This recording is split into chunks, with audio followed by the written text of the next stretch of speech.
Evening, yeah, wrong uns. We'll get to the parish notes in a second. Just getting my feet under the table. Tell you about stuff. What am I looking for? What on earth have I done with? Oh, I say. Back.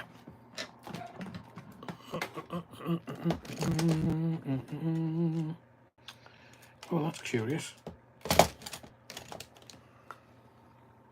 I think somebody's been nicking my pens. Anyway. No hibiscus this evening. We have no hot drinks because the weather is slightly warm.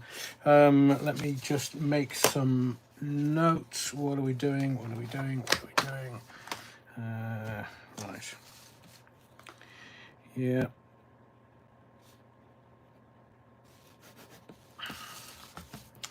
Right. Welcome, you Rogan. Welcome to the church, the kirk, the body of the kirk. Welcome to Live 188. That's what I was looking at. And we'll get into some of your comments in a moment. What we're going to talk about this evening? Well, we're going to talk about the Royals. Oh, I say, it's all coming out. We're going to talk about when is a hate incident not a hate incident? Glastonbury. Exactly. We're going to talk about that because it's shite. We're going to talk about, we'll have a little, hello, it's me, David. We'll have a little Beckham watch. We're also going to talk about this guy that's just been found guilty of murder or using a katana sword to murder little Daniel Aneurin. We'll talk about Keir Starmer. He's 1 year in power this week. Oh, dear. But he's loving it, loving it, loving it. So, yeah, there is a bit to talk about this evening. I'm not sure how long the live will last tonight. I'm just going to keep going until I say no more. So, let me just... Right. So, Adrian James, first in the body of the kirk this evening. Does Starmer have the hots for Farage? He can't stop talking about him. I think he wants to be him, to be fair, because he knows he's not staying for much longer. Have you noticed how Starmer is basically never here? Always awake here. Is it what they're calling him now? But he's part of the elite. He's part of the establishment because he's a sir. He's a knight. That's why he's Mrs. Who you never see is a lady. But yeah, I think we all know, except the Ozempic, the Palace of Ozempic in London. They don't know that the rest of the country are basically going to get rid of them. The Tories, the Labour Party, Ed Davey, who only ever talks about social care, all that, they've all gone.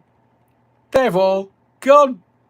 So, yeah, I think Starmer, who, remember, his dad was a toolmaker. We see evidence of that every time he's on the bloody telly. Also, we know that... he's just, well, I'll ask the questions a little bit later of you, because I'm sure you've got an opinion or five. Napoleon blown apart. Oh, Napoleon blown apart. Welcome to the body of the kirk. Wow, I'm actually early. Evening to all the Wrongans, especially the Right Reverend Wrongan and Mrs. Wrongan. And, yeah, it's all... Have you got the... I don't know... in the US of A, Napoleon blown apart, how warm it is for you, but Blighty is baking a little. Not if you get up to the real north in Scotland. It's still summer in Scotland is 1 day in July, but it's lovely to have some semblance of summer for once. Clear blue skies. I mean, who would have thought with all the cloud seeding that the government's now doing. Sandra Whittam says, hello there. The football good have been kind to you. The fixtures are good as no big boys in the first few games. I'm hoping, Sandra, that allows us to get a few points on the board and we end up just scraping through. I just want to survive, even if it's fourth off bottom. I just want us to survive. We're looking for special players. There's rumours and rumours and rumours and rumours. But there always is at this time of the year. We shall wait and see until they take the picture with the player holding the scarf up. But talk about good goalkeepers and centre halves and other midfielders. The money that we got for Joe Bellingham might be spent on somebody who's quite tasty. So you know what it's like, Sandra. A couple of weeks up to the season, what, 6 weeks away? But good to know that you're in the body of the Kirk, Sandra. Neil Cunningham, evening all, evening Adrian. Hope you're feeling better. It has been a bit of a traumatic week for sure. All I'll say now is antibiotics are working. The nausea has gone, and had to have a trip to the emergency care unit or something on Friday night at A&E, because we spoke with 111. 111 went, not happy about that. Right, go and get yourself in there. And I told Nurse Ratchet, that's the new Mrs. Allen. If you don't know who Nurse Ratchet is, by the way, and it's with a D at the end, Nurse Ratchet was the nurse in One Flew Over the Cuckoo's Nest, and she was a proper ball breaker. And I mean, if you've never seen One Flew Over the Cuckoo's Nest, you should, because it's one of the best films ever. Anyway, Nurse Ratchet was had to keep it's a lunatic asylum basically, and they were all at it, the inmates, and Nurse Ratchet had to keep them in tow. So that's what's going on. So feeling much better, thank you, Neil. Otherwise I wouldn't have done the live tonight. And I'm thinking live tonight, tomorrow, Tuesday and Wednesday. We'll get back to the usual run, because there is lots to talk about, but tonight I want to sort of ease our way back into the usual routine. Neil also says, the BBC protecting Naga Munchetti as she ticks the boxes, a woman of colour, the BBC's favourite type of employee. I think there might be, Neil. But there's shite flying at the BBC. As I said in the live on Wednesday, my old mate Richard Frediani, with the boss of the BBC, was taking a major brunt for stuff. But let's just have the truth. I think it's 2025. There's nothing wrong with the truth. There's nothing wrong with telling everybody exactly what's going on. If you look at America, what's the guy's Kash Patel, head of the FBI now, he's saying, look, it's my job now just to give you everything we've got.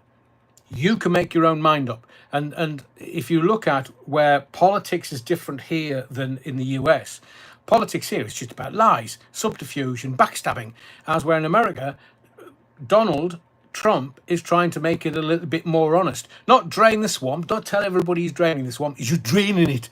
And United States Agency for International Development was where all of the politicians were making their millions and millions, if not billions of dollars. Because the world was awash with the United States Agency for International Development money that was billions, if not trillions. And that's where people like Oprah made money. If you look at my X feed, I've just put some stuff up there, which is breathtaking. But in America, they're trying to be a little bit more honest about their politics. Here, it's just lies, corruption, backstabbing and backhanders. So I think that we just need everything out in this country. So I think the BBC, the way they handled the Hugh thing in phase 1 and phase 2. Phase 1 was the, oh shit, the son of God story, and phase 2 was, well, it's legal now. And the BBC didn't know what to do. I mean, if you've been watching Glastonbury, and we will talk about this later, Friday, Saturday, all the Palestinian flags. And now it's all being cleaned up. I watched it today and I thought, ooh, bugger me. Look at all those flags that don't exist. So thank you, Neil. We'll see what comes out about NAGA and the BBC. But remember, they always release it on a Friday. So it's dead by the Monday morning. Is it going to be dead by tomorrow? Andrew James says, the Rev was doing military 2 steps last tango in Paris. Oh, I say, get the butter out. 1980s breakdancing, samba, black bottom, and the Texas Tommy. Not for me, Andrew James. I never did the Texas Tommy.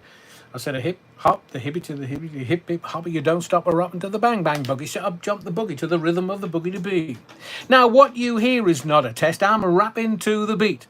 And me, the groove, and my friends are going to try to move your feet. You see, I am Wonder Mike, and I like to say hello to the black, to the white, the red and the brown, the purple and yellow. But first, I gotta bang, bang, the boogie to the boogie, to up, jump the boogie to the bang, bang, boogie. Let's rock.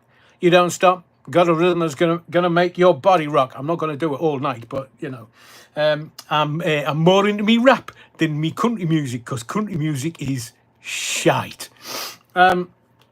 Andrew James says, Les Griffiths, how does one get in a fight at a car boot? What's Les been doing? Les, have you gone there dancing? Les Griffiths, a Romanian man and his wife were screaming and shouting at my wife, who was lagging behind me. So I ran back and gave him a clout. I can't condone violence, but that's the way to do it, Les. If anybody's having a go at your missus, doesn't matter what they're doing, take care of things. And the Romanians, they're not that hard. They're not fighters, are they? So well done, Les. I'm on your side. You should have said I would have brought me coat and I would have given you a hand. Stuart says, evening, Rev. Hope you're feeling better since you can't have any Jaeger bombs. No, I'm off them until the antibiotics are finished in a couple of days, if they are going to be finished. I can't have any. No Jaeger bombs, no beers in this weather. No. Bummer. I gave the... Oh, what are you doing, Stuart? Giving the balls to Sister Mary. Now she's organising a party with the nuns. Sister Mary runs and the Jaeger bomb recipe for disaster. Yeah, absolutely. If only you knew what they got up to. If you know what I mean. Paulie Gallieri, good evening, Adrian. You're utter wrong, and hope you've had a good weekend. And you, Paulie, welcome to the body of the Kirk. To Super Ted, evening, Adrian. Hope you're feeling better, mate. Yeah, not so bad, Super Ted. Not so bad. And Tom Harney's, evening all. As a wrong-un philosopher once said, all we are saying is give Battenberg a chance. Can't eat it now. Well, I can. Just don't tell the doctor. Roy Gordon says, good evening, Adrian. Yeah, good evening, everyone in the Kirk, and good evening, Adrian. I do hope you're feeling better. I completely understand what you're going through, as I was diagnosed with type 2 5 years ago. It's a bugger, Roy. It is. I was diagnosed in 2016 when the doctor, I'd been involved in a choking incident. I nearly choked on my cornflakes, genuinely. And I was taken blue lighted to A&E, and they sent me with a letter to my GP. GP looked at the letter and went, "Oh, I say, Mr. Allen, you're diabetic." "I'm a bollocks, doctor." He said, "Yes, you are. You're type 2 diabetic." And I was like, "No, I'm not." "Well, you're within months of having a heart attack, or your sugars are so high that you could have a heart attack or a stroke." I said, "Doctor, I prefer a stroke, to be fair, at this time of life." Who is she, by the way? And so we did this thing called the Newcastle diet, which I've spoken about before. Lots of people gave me some wonderful advice on Wednesday. I am looking at the carnivore diet. I am looking at 1 meal a day. I am looking at... I used to do intermittent fasting, 16-8. So I'd have dinner before 8 o'clock in the evening, and I'd have some kind of lunch or light brunch by about 12 the next day. So basically, this intermittent fasting malarkey, it's just missed breakfast. And people go, no. You should breakfast like a king. Yeah, you should lunch like a prince, and then dinner like a pauper. We ain't shite, man. My body's different from yours. I know what works for me. I've done it so many times. I mean, I was a sprinter. I've done loads of kind of physical and sporting activity, so that I know what works for my body. I'm just going to have to negotiate with a doctor who's going to say to me, "Oh, Mr. Allen, your blood sugars are 129, if anybody knows what that means, or 13, nearly 14%. They're through the roof, basically, and we're just going to have to look at that and work on it. But Roy, I hope you're either medicated or you're able to control it with your diet. I know that if you look for Professor Roy Taylor's Newcastle diet, he has got a book out. What have I done with it? I'll find it for tomorrow night's live. But I've got Professor Roy Taylor's book, and it's got all the information that you need in there to reverse your type 2 diabetes without medication, in my view. But doctors are doctors. Bovril, evening all. Welcome to the theatre of the mind.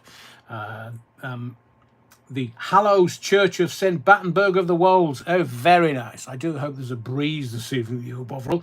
Des Ashton, well, what a nice evening for a bit of ranty bollocks and a nice slice of Battenberg with a small libation. Here, did you hear about the, not Cardinal, the head of the Catholic Church in Wales? He's had to stand down because, well, some pervert was being highly inappropriate with members of the church, and they allowed him to stay in, but highly inappropriate. They were all getting shitted, technical term that we use in radio, of course. They were all getting shitted on altar wine. And then they were, doing a little ribaldry. They were telling inappropriate jokes to each other, and seemingly they were all shagging. Now, I don't know whether it was male, male, male, female, or what it was. Female, female. Who knows nowadays? They were all shagging, telling mucky gags, drinking altar wine, and obviously eating Battenberg. So I looked at that thinking, that's what we need in the body of the Kirk when we're doing lives. We need ribaldry, we need stuff, and we need, we need the beer garden opening. And if we take Les Griffiths with us, everybody will start fighting. Brilliant! What a party that'll be. Welcome to the body of the Kirk, Les. Oh, don't start me off. Lily Bell says, I've been eating once a day for the last 3 months. I've lost 3 inches off my stomach, but now I am constipated. Well, you see, what God gives you with the one hand takes away with the other. But Lily, if you've been doing the 1 meal a day, has it helped with your energy levels? Has it helped with obviously your diet if you're losing weight? And well done on doing that. But try syrup of figs, and then don't go out for 3 days because you'll be pepper dashing the house. Hang on, Vix text, who's been busted? Gene Psychic says, where? So I can go and live in Wales. I can't remember off the top of my head. I just read it yesterday and roared with laughter. Simply because, well, it's those God-fearers, it's those happy clappers that are actually worse than everybody else. I mean, mucky bastards. So, Rebel, so the head of our Secret Service seems to have an interesting ancestry. Does she? What did I read? Come on, Soul Rebel, tell me what you're talking about. I'm sure I read something about her. Paulie Gallieri, the convicted stalker, is really making himself at home again. His shit jokes aren't even funny. Well, I could have told you that before, Paulie. Stuart, I've been doing 16/8 since 2022. I've recently given up sugary stuff like chocolate, and the energy I have is through the roof. Brilliant. I think, it's 16/8. Some people go, it's really challenging, it's really difficult because I love my food. Me too. I can. If eating chocolate bars was an Olympic sport, I'd win gold every 4 years because it's just, my tooth is a little sweeter than everybody else's. I just love food. I just know that I'm about to get a lecture from a doctor who's going to be saying, well, Mr. Allen, how are your blood sugars so high? Well, I love me chocolate, doctor. Doesn't everyone? Yeah, brilliant. I love me food 10 times a day. Little and often, doctor. What do you mean little and often? How often and how little? Well, at least 2 dinner plates and every 2 hours. Gary Shabot. Hi, mate. I hope you are getting better. Yes, Gary, thank you.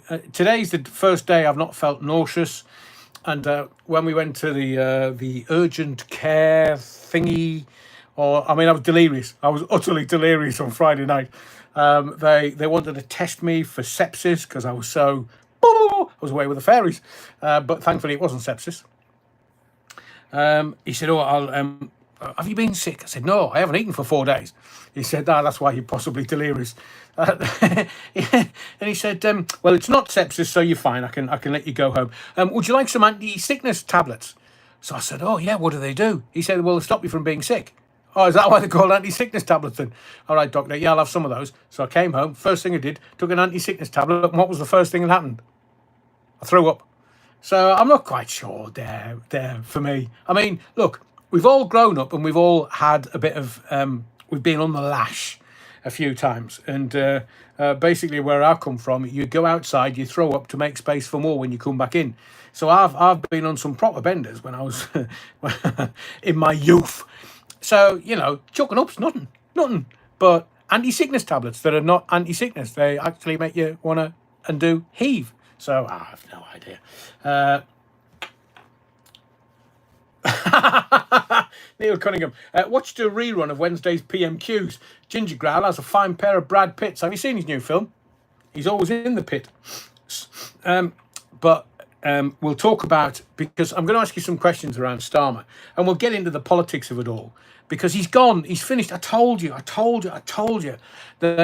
The left and the Labour Party know that they are finished, and they're trying to rebrand him, and they're trying to do this. So just bear with me. We'll do some stuff. And because it's warm, I don't want to and because it's realistically my first one with a little more energy than I have for the last couple of weeks, I don't want to make it too weighty and heavy tonight. Des Ashton, my curtains make more sense than Ginger Growler. Probably more attractive, Des. In my view, it's just my view.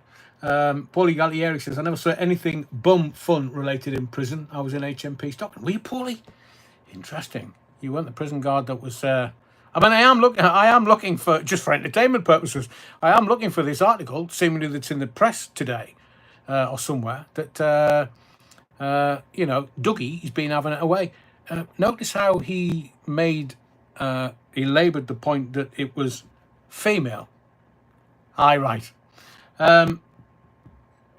I mean, what are they going to do with the prison service? Just as a little aside about the prison service, what are they going to do when there's all these? I mean, there was that. I can say it. You can't, because it'll be tracked in the comments. That porn star woman in prison who was having it away with one guy while another one was filming it, and then she got sent to prison. She's out. So she'll be back on OnlyFans, making a fortune now. Mind you, Bonnie Blue's not. Oh, I say, she's been kicked off. Not that I've ever been on OnlyFans, you understand. I'm a tight northerner. Why would I want to pay for it? Stuart, Adrian Allen's Theatre of the Mind. I think that might have been a lie. Remember, self-confessed liar? Well, you do say that, Stuart, evidently. I tend to be in concurrence with you. Nuts and Bolts says to Lily, try some Andrew's liver salts. Just be careful while you walk. Because it depends how fast acting they are, but they can be. Rhubarb, just have a rhubarb crumble, man. I remember, what's that noise? I remember back in the day, my sister, she is a complete nut of wrong one, by the way, my sister. I said to her, look, I haven't, well, you know.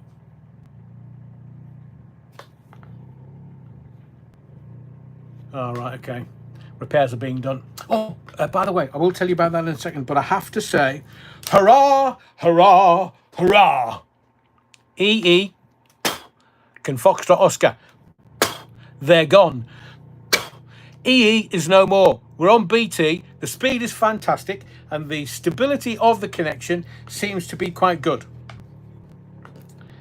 Seemingly, there's somebody else in this house. I don't think it's Andrew Liversalts, but if you hear somebody drilling a hole, you would think that they would have more manners, knowing that I'm doing a live. Cunt. Stupid James says that was. Oh, hang on a second. So my sister.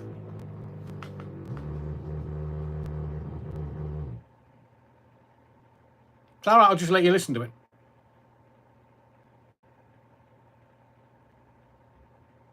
Manners maketh man, they say.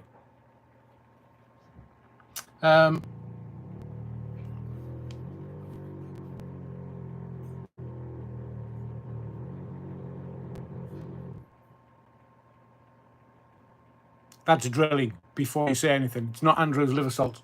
The Bovril, the BBC are in the pool regarding Glastonbury. Oh, you can see that again. Hang on, what's Lauren saying? So anyway, so my sister, there's nothing like a close community. And I said to her, I said, look, I've not dropped the kids off at the pool for a week. And she said, oh, really? I said, yeah, what do? Don't know. I'll ask a friend. Napoleon Bonaparte, who is drilling a glory hole. I guess it's not me. It feels like a 95-year-old trying to fart. And so anyway, my sister, without telling me,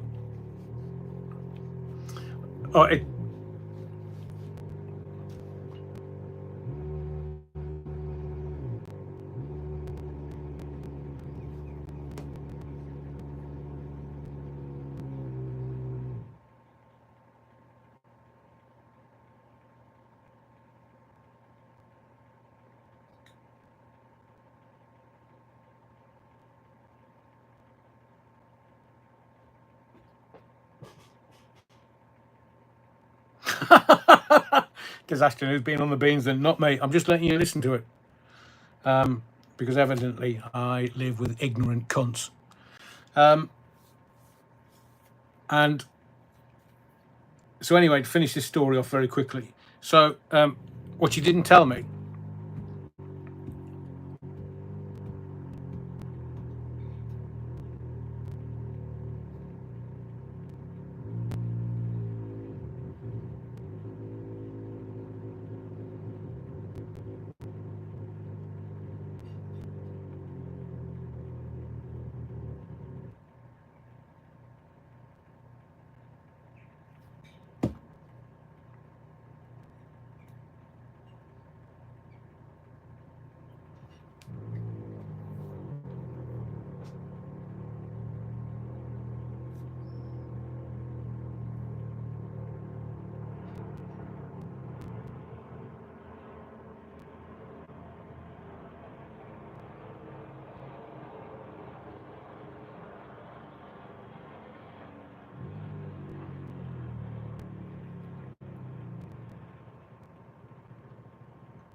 as Donald Trump says, they've got no fucking idea. Anyway, let's Gary Cox says he's watching your channel. Really? Brilliant, you might learn something. Andy Turner, I think they are watching this live. Hey, who's they? What, the people with the beans drilling downstairs? Just ignore the scoundrel, Adrian. No, it's not. Let me explain. The reason why I'm a little perturbed and put out by this is the people that I live with, they know what time I do a live. And the vibration is coming up the wall from downstairs. They're attaching something to the wall. The vibration is coming upstairs, it's coming through my desk, and it's going into the phone. That's what you can hear. I'll carry on. Can we tell you what? Let's lift the mood a little. Should we talk about Glastonbury and how shite it is?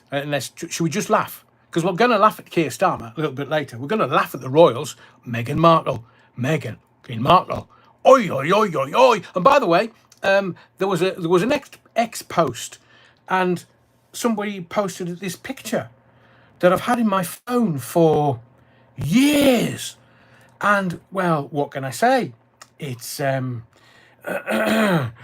need to talk about the royals. And I'm going to tell you, because somebody went, because I said, have you not seen the pictures? There's 6 or 8 or 9 of them. Have you not seen these pictures of Meghan Markle with her kit off? And have you not seen the adult movie of with her in that movie?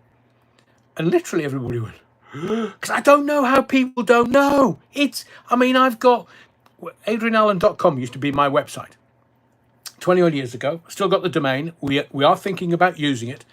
And there's pictures of Prince Charles at the time, naked.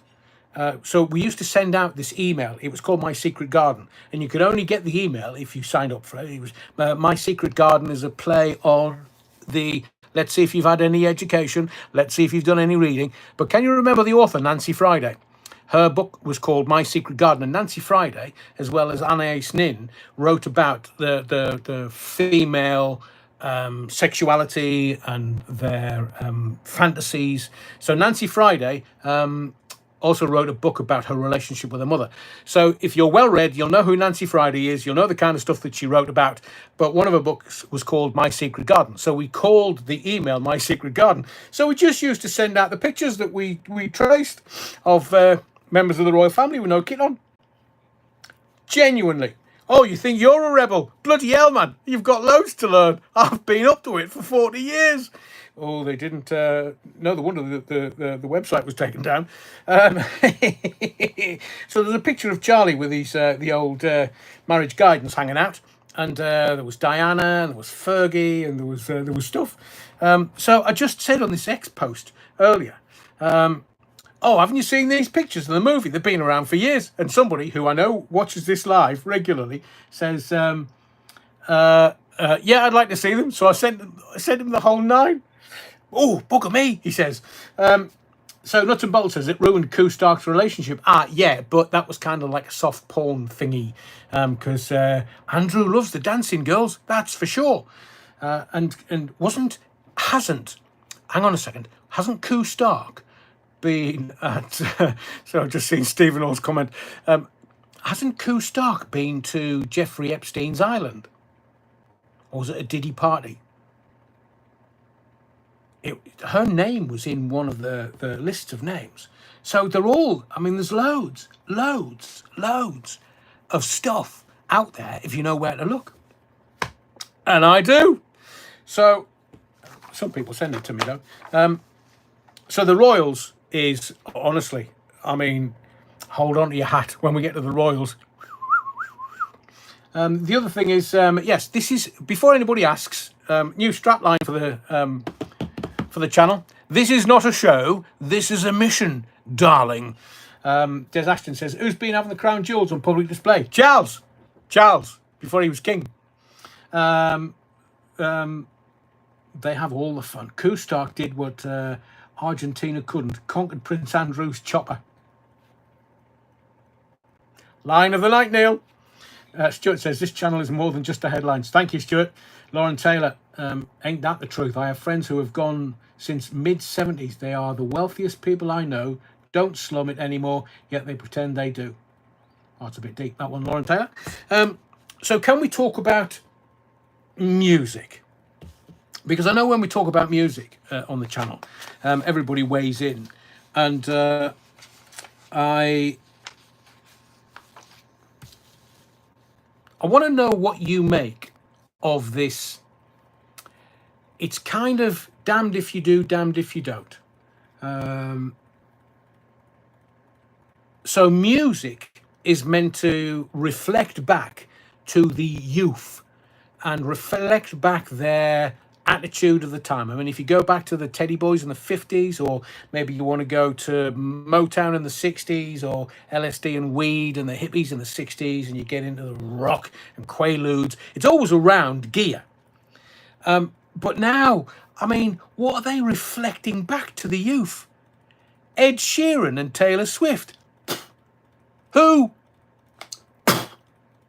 I mean, so I've been thinking about this. I'm not even going to name this arsehole, because basically, look, remember the Filth and the Fury, Sex Pistols? If you look at certain acts, they've come through, and what they like to do is they like to be contentious. They like to be, we're breaking down barriers, we're doing this, we're doing that, and then all of a sudden, people are like, that was so yesterday. It's all been done before. All of it. And oh, by the way, if anybody's tuning in for the first hour, wondering if I'm going to talk about you know who, oh yes, you'll just have to wait until after I've mentioned Glastonbury. So you can wait. So we've done it all before. We've had Frankie Goes to Hollywood and Relax getting banned. We've had songs banned by the BBC when they should never have been banned by the BBC, because it was quaint anti-Beeb when they had Savile fucking 8-year-olds on BBC property, raping 8-year-old children on BBC property. Anybody else mentioning that, by the way? No, well, he was mates with him, wasn't he? He went and interviewed him, asked me, mate, I've had my photograph taken him. He raped an 8-year-old child on BBC property, but seemingly the BBC like to ban songs. I mean, why didn't they ban Joe Dolce's Shut Up Your Face for just being shite? And there's other songs that, you know, are such masterpieces now, and we revere them with love. And I mean, you could, if you wanted. Les Griffiths, they banned Ian Dury's single, for fuck's sake. Which one was that? Spasticus Autisticus. That, I mean, I love Ian Dury. I love Ian Dury with a passion. He is one of the greatest song poets ever in the history of mankind, going back bloody millennia. He's just amazing. And the Spastic Society Association, they said to him, Ian, mate, can we trust on you to well, come up, it's going to be the year of the spastic. And look at the language, it's all in language, because back in the 70s it was the Spastic Association that was sort of the ruling body for disabled people, and people got the ump, including the camels, about, well, you can't say that. So Ian says, no, just leave it with me. And because Ian had polio, so he had a withered arm and leg. So he well within his rights to write whatever he wanted about music. And what did he do? He wrote Spasticus Autisticus, and the Spastic Society went, oh, how are we going to get that played on the radio? She said, I don't know, just wrote the song. Genius. Professor Numpty Heath, I've no idea what you're talking about. Tom Harney's Rival Sons in my town on Thursday, can't wait. Who's Rival Sons, Tom? Him and Steve Harley. I bought Big Seven. Ooh, Big Seven. So we have a history of it. We're so repressed in this country. There's no creativity in our music anymore. If you look at it, I mean, live music, there's 80-year-old Rod Stewart, 80-year-old, and I'll get to him in a second, 80-year-old, and some of these kids, like the 1975, have you watched them on the BBC iPlayer yet? Don't believe the hype. I mean, overhyped in my opinion. There's nothing. Nothing. Even Stephen says they nearly banned the Shaman and Ebenezer Good, but they didn't. Ease a good. Anybody get any Southern? Lovely. Plastic Bertrand. Sam Plan pour moi. Taylor Swift, Ed Sheeran and Sabrina Carpenter is all you hear these days. I know, but Sabrina Carpenter, she walks around in stockings and suspenders. That's all she's got. That's her talent, wearing next and out. And obviously the kids are like, oh, I've never seen a near naked woman before. What? It just, can we not talk about music, like proper music? And we will talk about Chic, who was on the Pyramid stage after Rod Stewart this afternoon. So I want to look at, so music of the day is meant to reflect back to the youth, is meant to reflect to today's young, their attitude, but they've got absolutely nothing about them. Nothing. The youth of today, they're all full of angst and depression. So Rebel says, I saw 1975 for 5 minutes, turned over to a Mamas and Papas documentary on Sky Arts. I agree with you. I watched, I mean, do you know, the 1975, I would watch them for one thing. I want the Healy boy to tell me whether Taylor Swift's got a cock. That's all I want to know. He was shagging her seemingly, he was in a relationship with her, so come on, you've been in the bedroom, pull the sheets back, and what did you find? Just tell us, because we're interested. It's interesting, or she talks about her exes, but all of her exes, have they been bought off with millions? None of them talk about their relationship with her. I've had to sign an NDA. I should have said Judge Dredd's Big Nine was naughty, very naughty. Up with the cock, Theo Bovril. Up with the cock. Bertie, people were up in arms over that cover. Bertie, hang on, what's he said?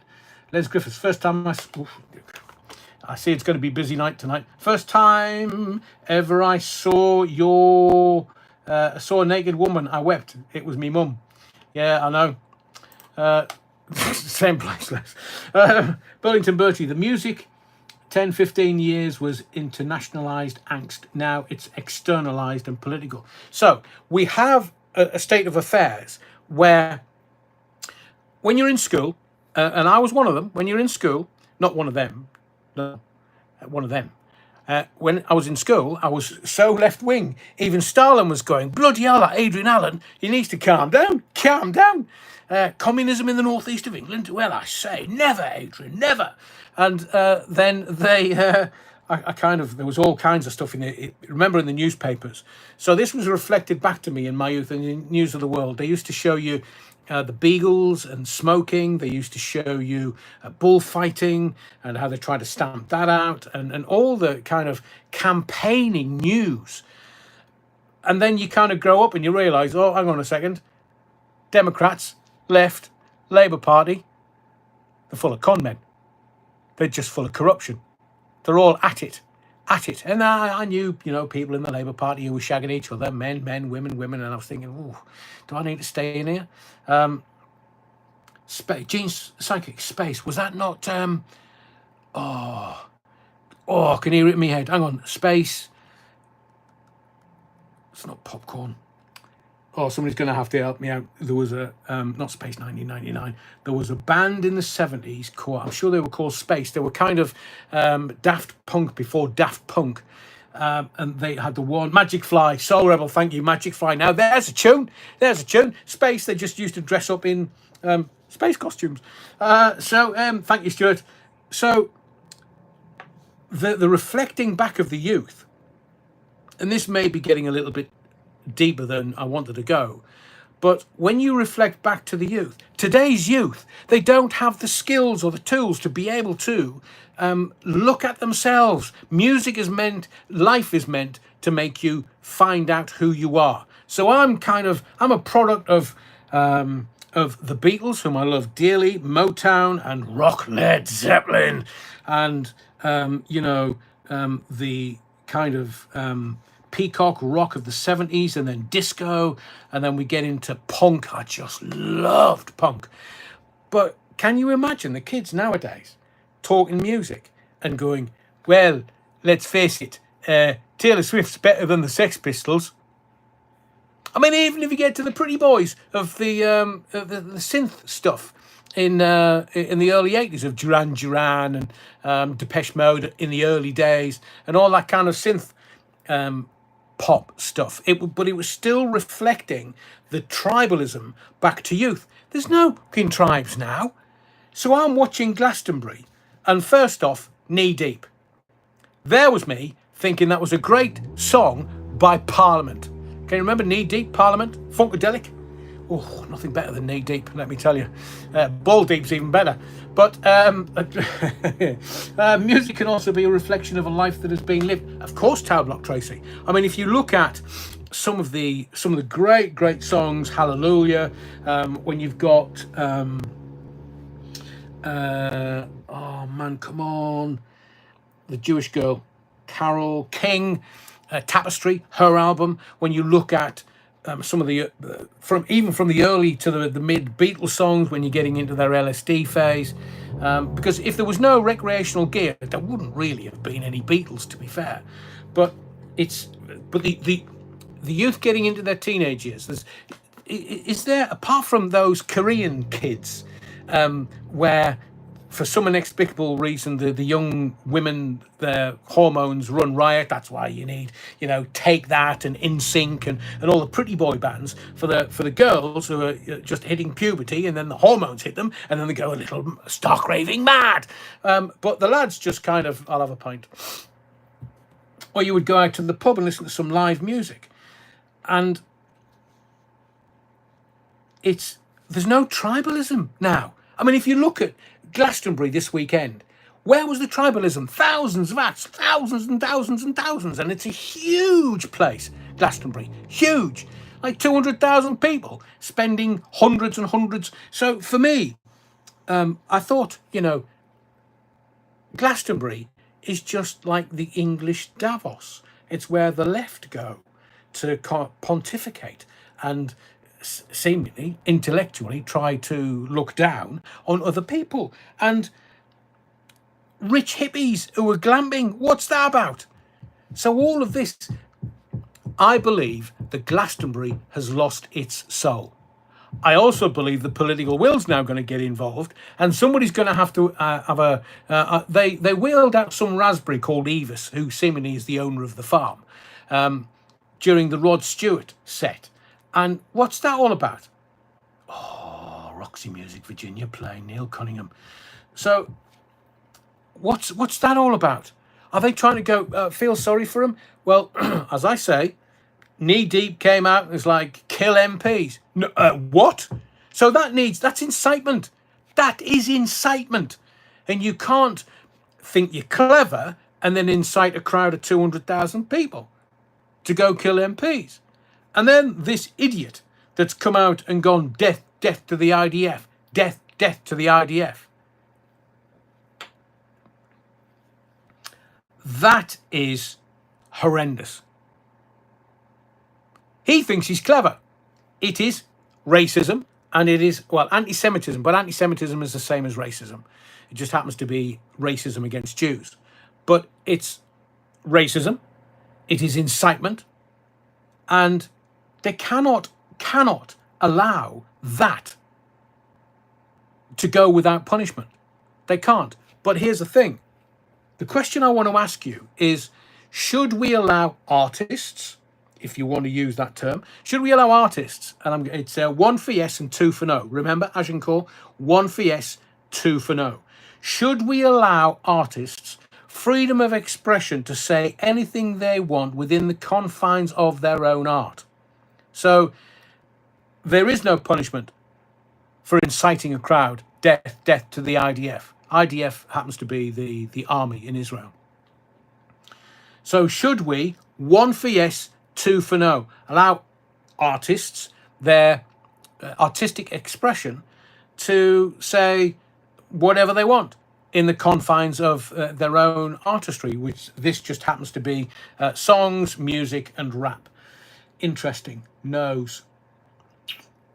Ooh, more no's than yeses. I can't believe they have let him off. You're not going to get your country back. Yeah, what was that all about? It's incitement. It is flaming and incitement.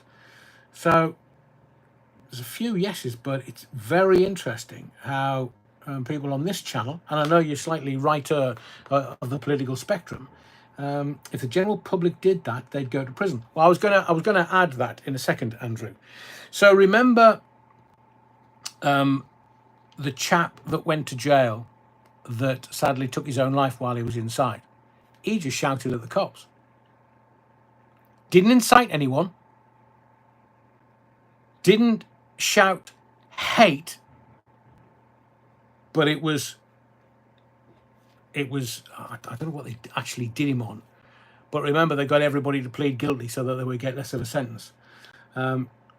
Les Griffiths makes a very good point. Free speech comes with responsibilities. So thank you for all of your votes. Looks like the majority of people here are no such thing as free speech. Can't have free speech within your artistry if that free speech is incitement. Because remember, over Southport, they were saying right-wing thugs are inciting other right-wing thugs, so we're going to have to clamp down. We're going to have to stop people and put them in jail. And that's what they did.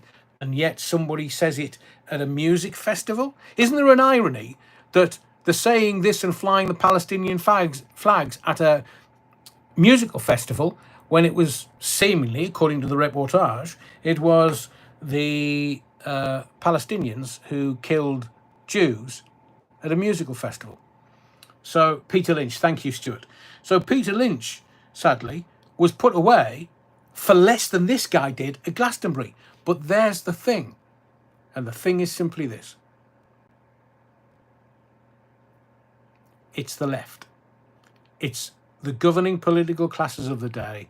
It's aging hippies that don't have common sense. It's the English Davos. It's where the left go to... I mean, why are they... And Jeremy fucking Corbyn. What the hell is he doing? Oh, yes, I'm going to start a new political party. Hey, Jessa, mate, you had to go. You had to go. Yeah, you had 600,000 members of the Labour Party when you were leader, but you were never electable. Never in the month of Sundays. Neither's Sir Keir Starmer either. Neither's the bloody Labour Party now, because it's finished. Over. Done. No more. Off you go. Because the people of this country, and it was Southport that did it, when we were all being labelled right-wing thugs. I've told you before, no such thing as a right-wing thug in the northeast of England. Why? Because they all vote for fucking Labour. From Teesside, if you wish, all the way up through Sunderland, all the way up through Newcastle. That's not the red wall. I mean, they've never, ever, ever voted for anything else other than red. But he was calling them right-wing thugs. I've told you before, people in the northeast love a bit of a dance, like Les Griffiths. We love going fighting. So they just thought, here, it's a freebie. It's a freebie. We can lob some Molotov cocktails. It's a freebie. We can go and turn taxis over. It's a freebie.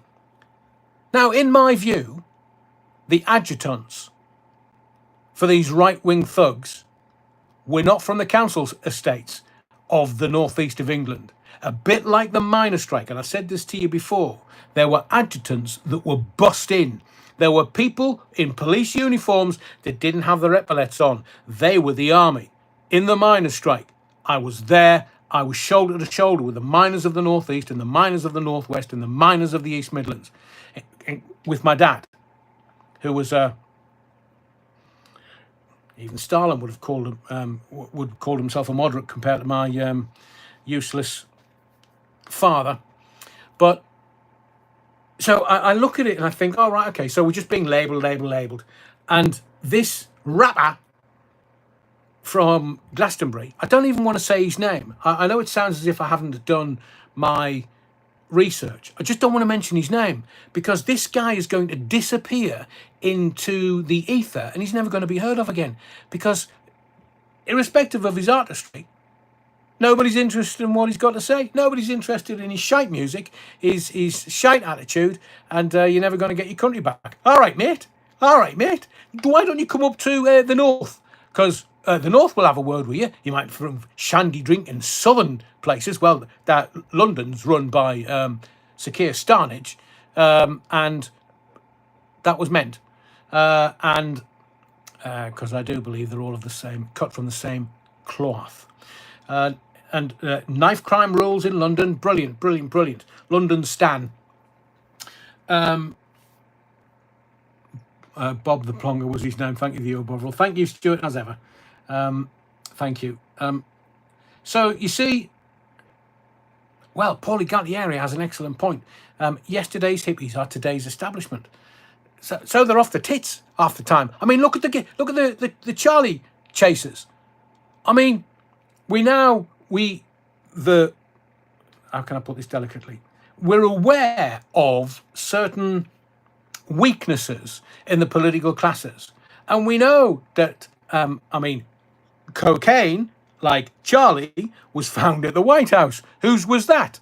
Was it a politician's, or was it a family member of a politician's? Because it was found in the White House, in the bogs, after being chopped up. So they're all at it. And there's bloody European politicians. I nearly said something else there and caught myself. So there's European politicians who are basically off their tits on gear. They're off their tits on Charlie. They're off their tits on cocaine, Coca-Cola. They're off their tits all the time because they can't work at that level all of the time.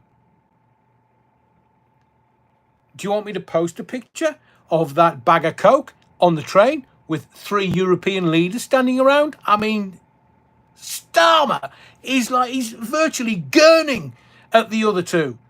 I mean, was it really strong coffee? Oh, by the way, as we're talking about Glastonbury, let's put the politics to one side. We were talking about Glastonbury. Bloody hell, what was Lulu on? Strong coffee. I don't know whether you saw it, but I saw Lulu live 2 years ago, and she said she was retiring from doing live stuff.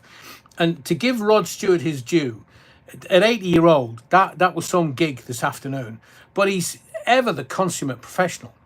And he just, Lulu, bang! bang, Lulu's on stage. She's running around like a bad thing, bad thing, bad thing. What?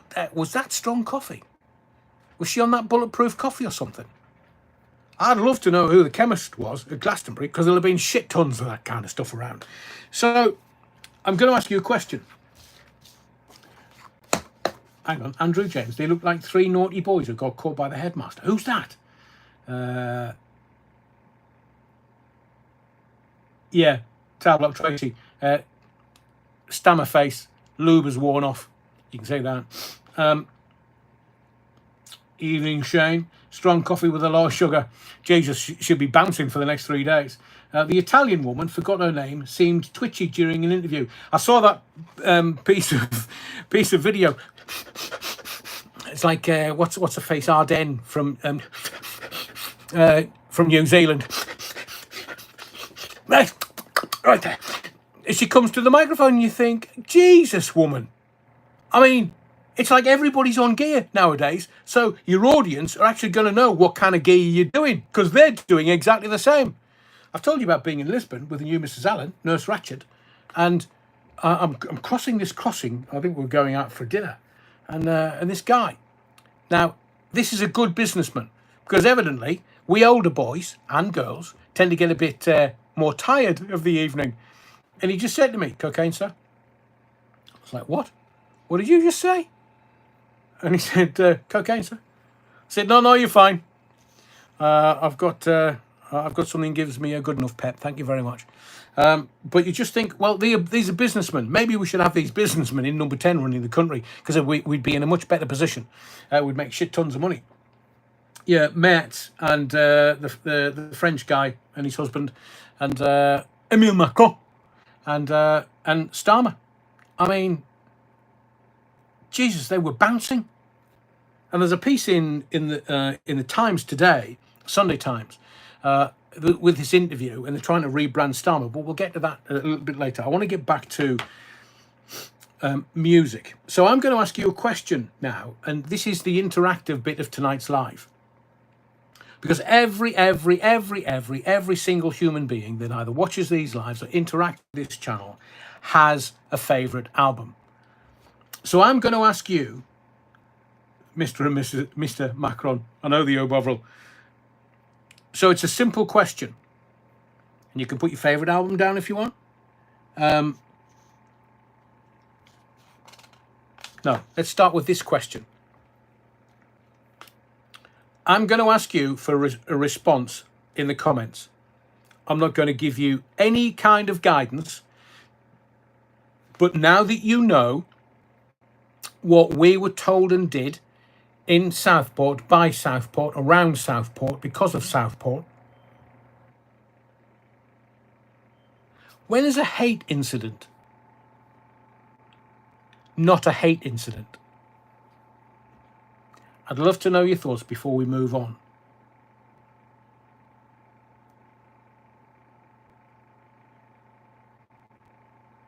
Yeah, I know, Stephen. So when is a hate incident not a hate incident? Because we've been told, and it's been promulgated by the political classes, that we, that's me and you, are the problem. We're the haters. Theo Bovril, when you're stating the truth, very good. When nobody complains, Paul Mabley, wow. But again, if you look at complainants, if you have a complainant, you have a crime, ask the police. Technical term, it's Ray Norton, if it's a fact. So when is a hate crime not a hate crime? When it's a fact.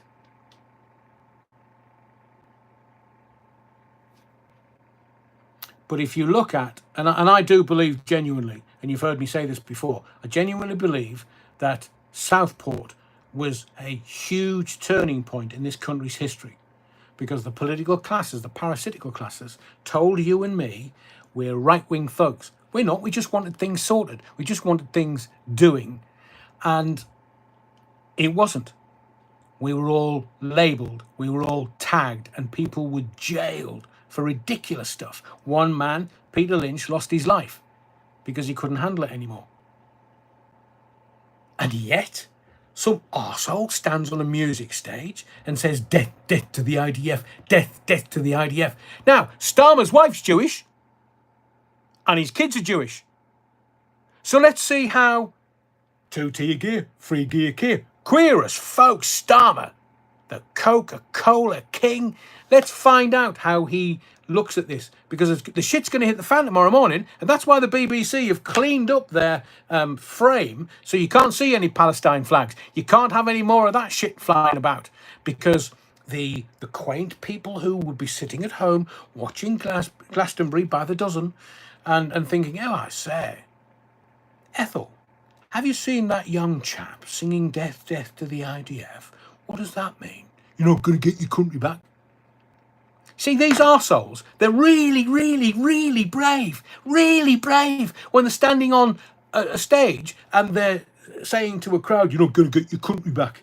Well, mate, there's fucking 64 million of us just sitting and watching cunts like you do that. We're just waiting. We are waiting. We're already going to get rid of the political classes. We're going to get rid of them. This guy's career is finished. It's over. It's done. It's a bit like that charity woman, remember, with the royals. She kicked off. And she's never been heard of since. Oh, I wonder why that is. Look, if they can kill a princess, murder a princess. Neil Cunningham says, Adrian, we've not heard the last from Southport. Not living far from there, I can tell you, as the first anniversary approaches, feelings still run high. And the guy that drove into the crowd in Liverpool for the Liverpool victory parade, what's happened to him? Oh, you forgot. There you go. That's what the government wanted. Deep state, my hairy arse. Starmer is an absolute disgrace. Correct. To be fair, I love the IDF ladies. You wouldn't cross them. No, I wouldn't go wrestling with them either. Soul Rebel. So I want to get to the happier part and the just the joyous part of Glastonbury. So we've got music that doesn't reflect back to the youth, their tribalism, where they are, what they're doing, who they are, how they're going to evolve, because the kids, they evolve into grown-up human beings. They go away and have families and have to buy houses with mortgages and buy cars and responsibilities. And when they get responsibilities, oh, fan my brow, they turn into the right-wing thugs. But not while they're getting freebies, not while they're on the dole, not while the state is giving them handouts, and not while, I want to know how much money this boy has been given by the state. I want to know who's keeping his career alive, because it's not going very far now. Oh, he's just upset the whole country. Let's wait and see. It's not in any of the newspapers today as such. They're talking about Knee Deep. Is it Knee Deep? They're talking about them.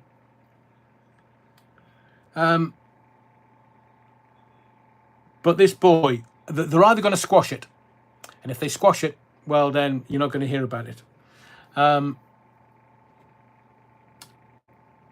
Leah says, when is a hate crime not a hate crime? When a ball passes through the posts, unless the posts have been shifted. Very good observation.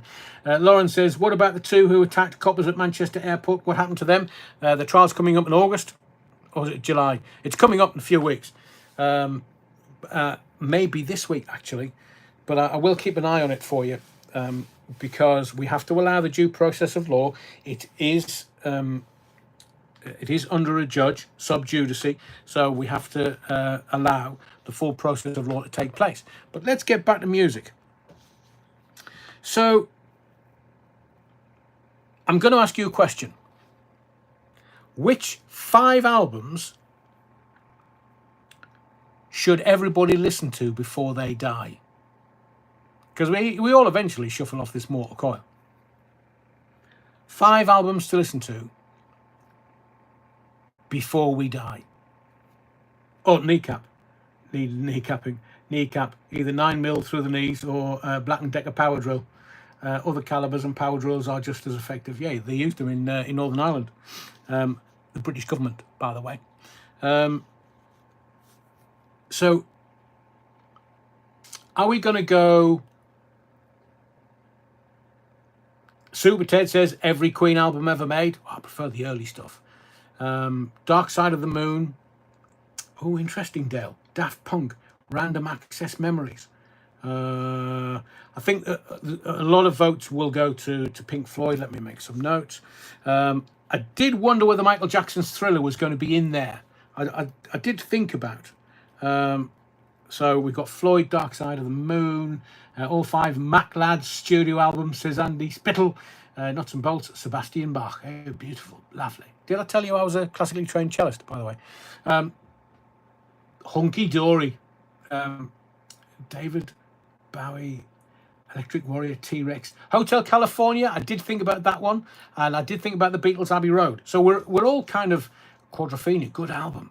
Joni Mitchell, Blue, Revolver, Beatles, obviously. Bee Gees. Which one though, Martine? Tubular Bells. Oy, oy, oy, oy, oy. That's a great album. Oh, you have to listen to that in a wanna. Breakfast in America. Is that Supertramp, Soul Rebel? Power, Corruption and Lies. Rhapsody on a Theme. Paganini. Beautiful, Des. Chris Rea's Greatest. Dire Straits, Brothers in Arms. Bad Out of Hell. So I'll kind of give you a steer with, Les Griffiths wading in. Hello, Status Quo, Night of the Opera, Queen, Sun Records, Elvis, Zenyatta, Mondata, The Police, Rubber Soul, Beatles, Get Your Yayas Out, The Stones. See, I'm not sure that I'm not a fan of the Rolling Stones. So I'm it's one of those where, would it be a travesty if I said I'm not a fan of any of the Stones albums? Some songs, I mean, my favourite Rolling Stones song is Little Red Rooster. And that was just a cover back in the 60s. That was just a put out there, but it's proper blues. So which 5 albums do you think that people should listen to before they die? Pepper from Sandra Whittam, Ian McGee, beautiful, War of the Worlds, Ian. That, yeah. And I remember listening to that under my bed covers on Metro Radio on the Hot and Heavy Express on a Saturday night, and they were interviewing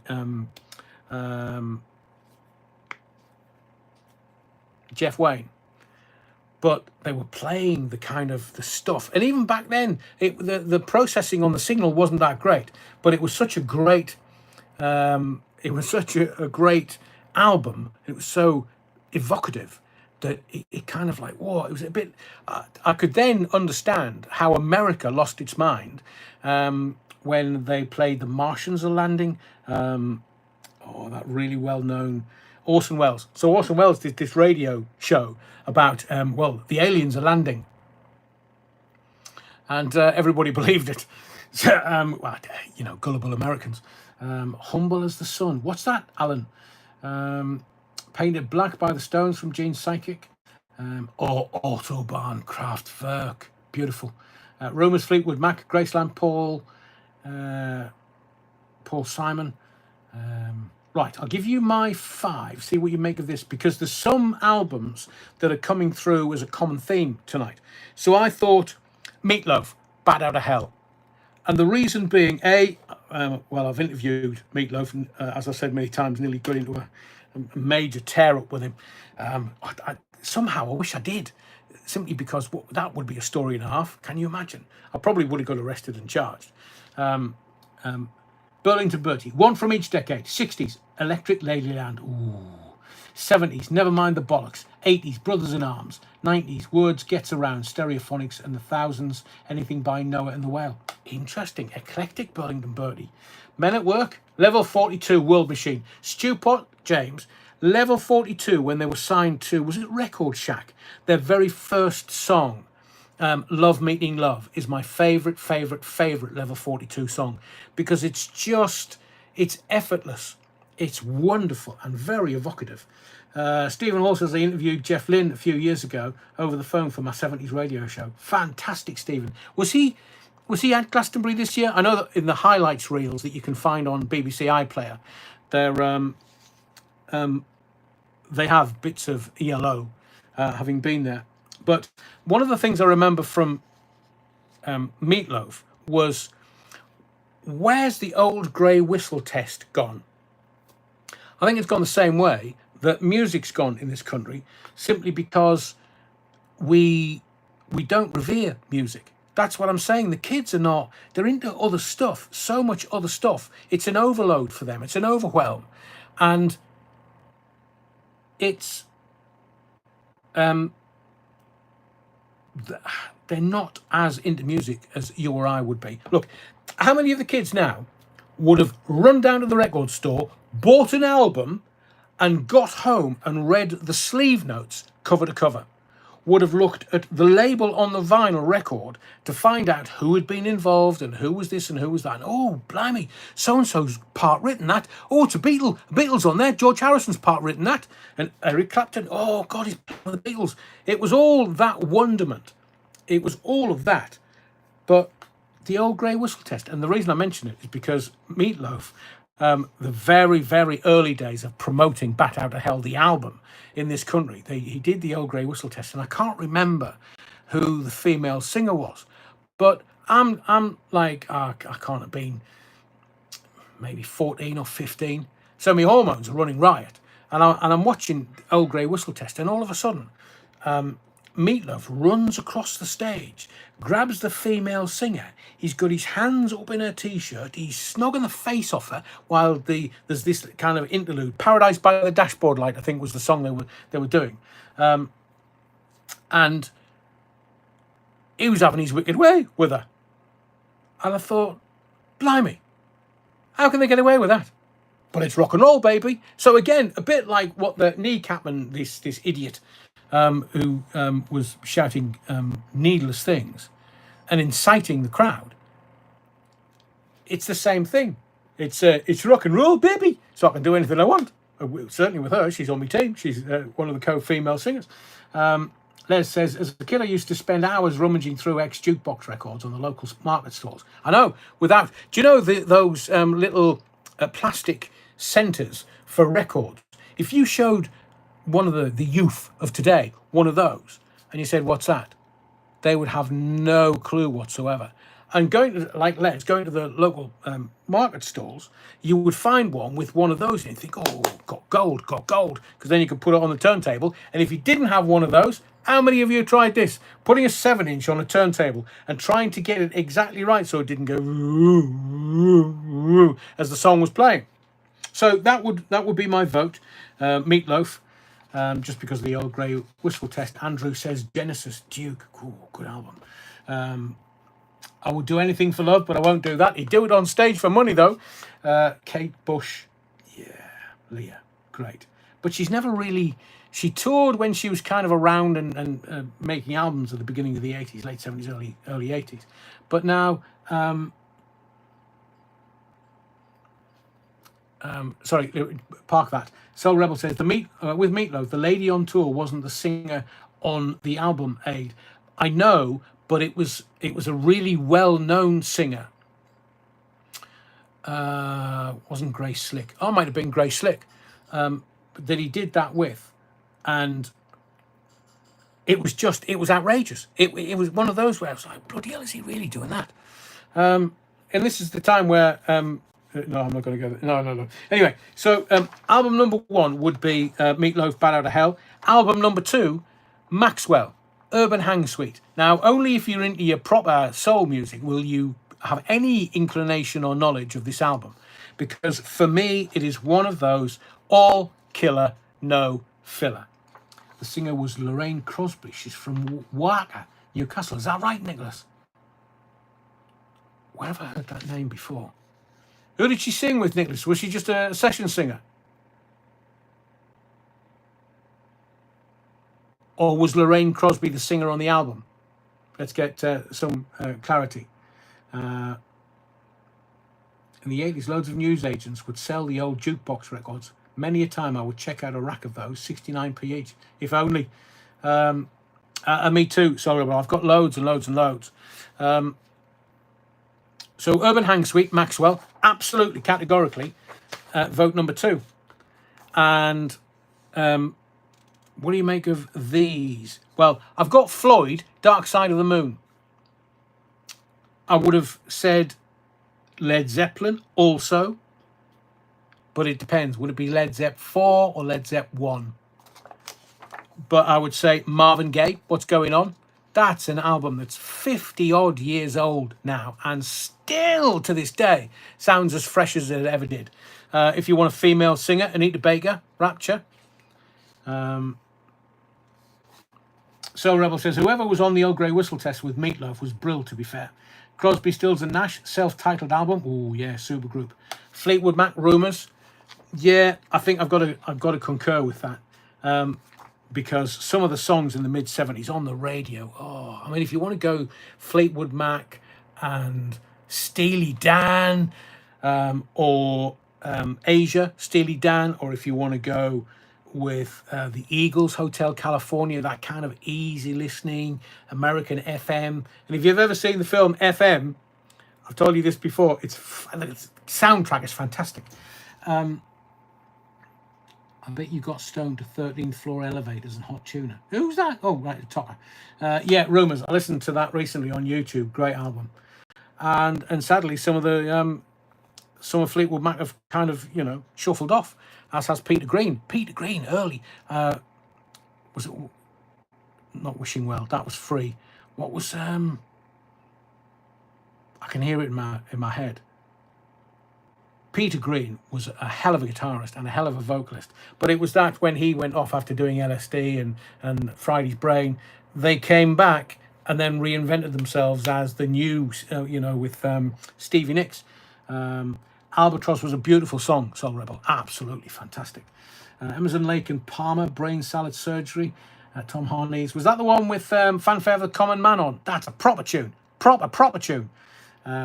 Folsom Prison, Johnny Cash. Folsom Prison Blues, Johnny Cash.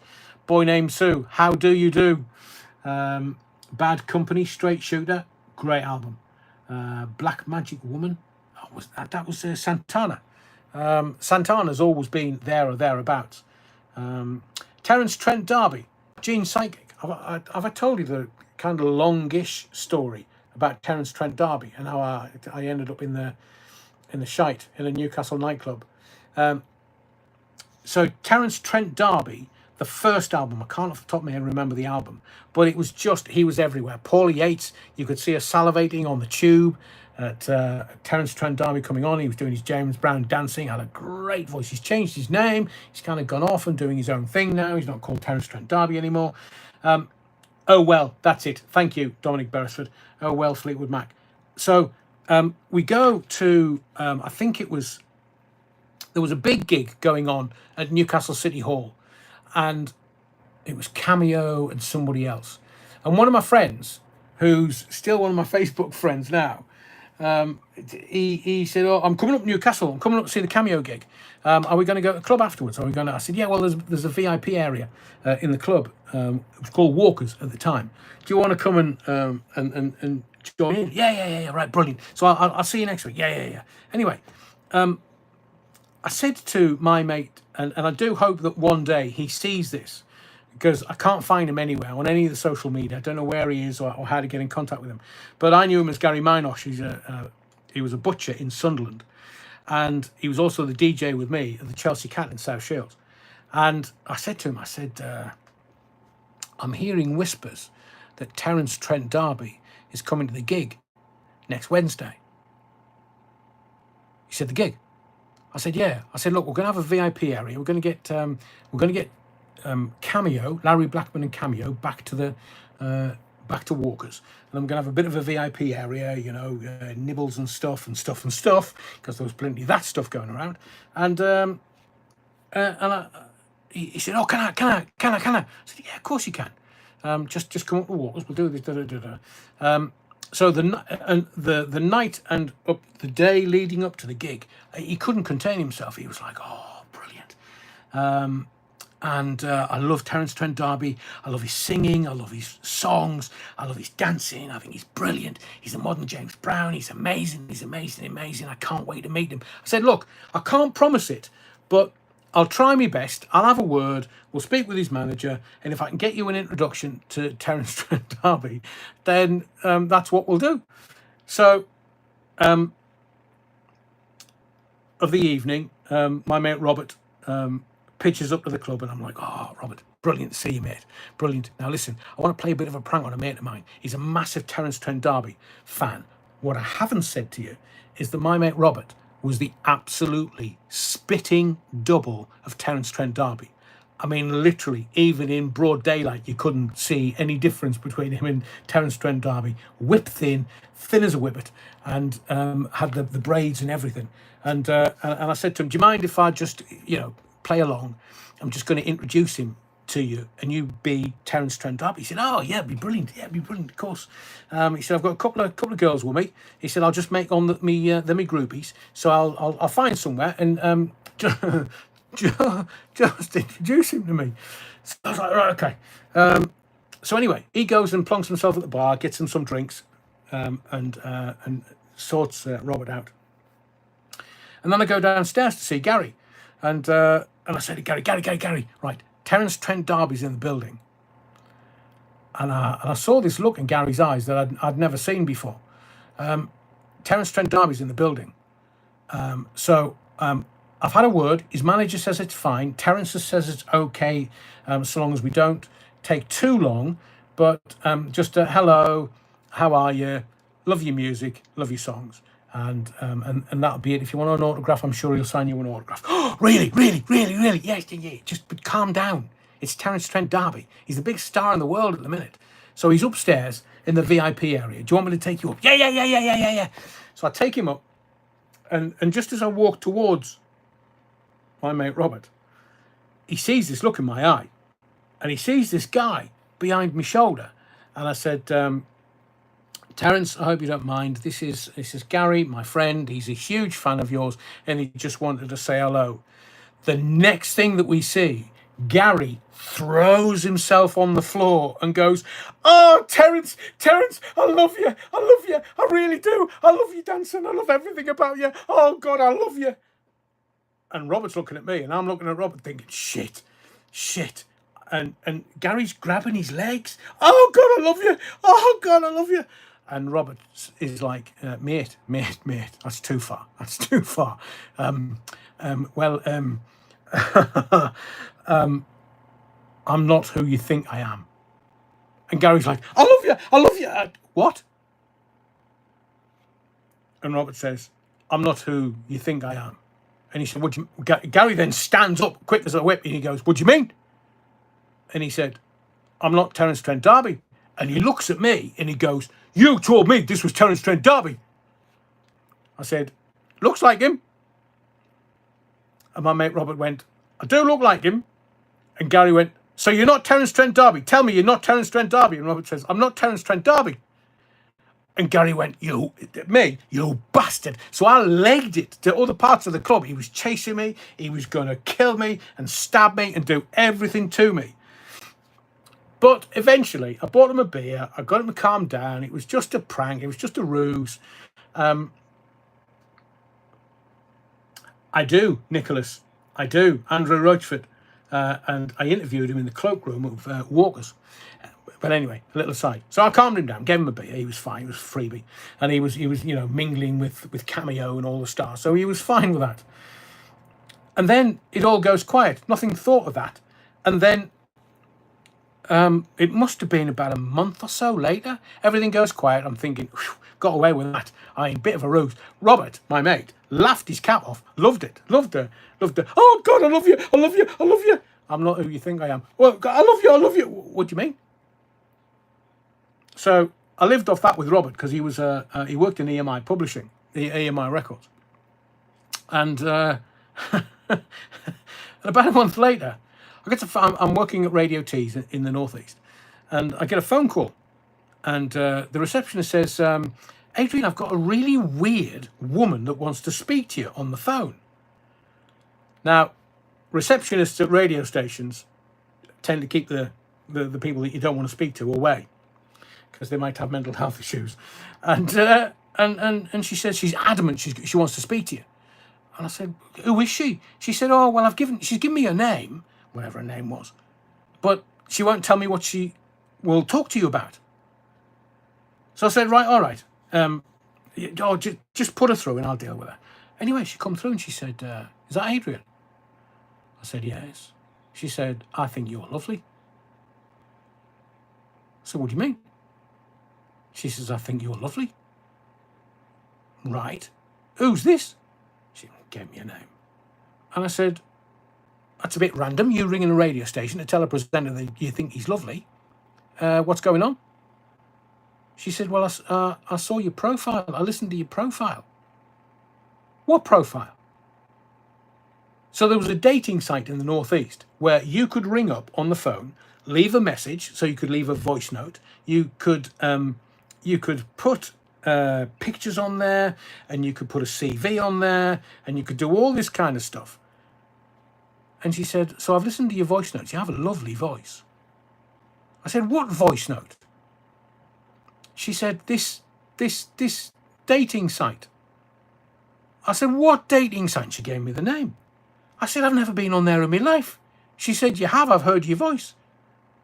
I said, no, you haven't. This is me voice. Oh, sounds a bit different.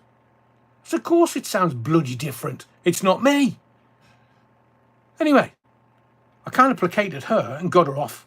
And one of the other things was, the person who had put this profile on the dating site, early website, I suppose, said, oh, I love treating women to foreign holidays. I like taking them on my private jet on foreign holidays. And I like lavishing expensive gifts on women. And she said, oh, you know, you sound really lovely.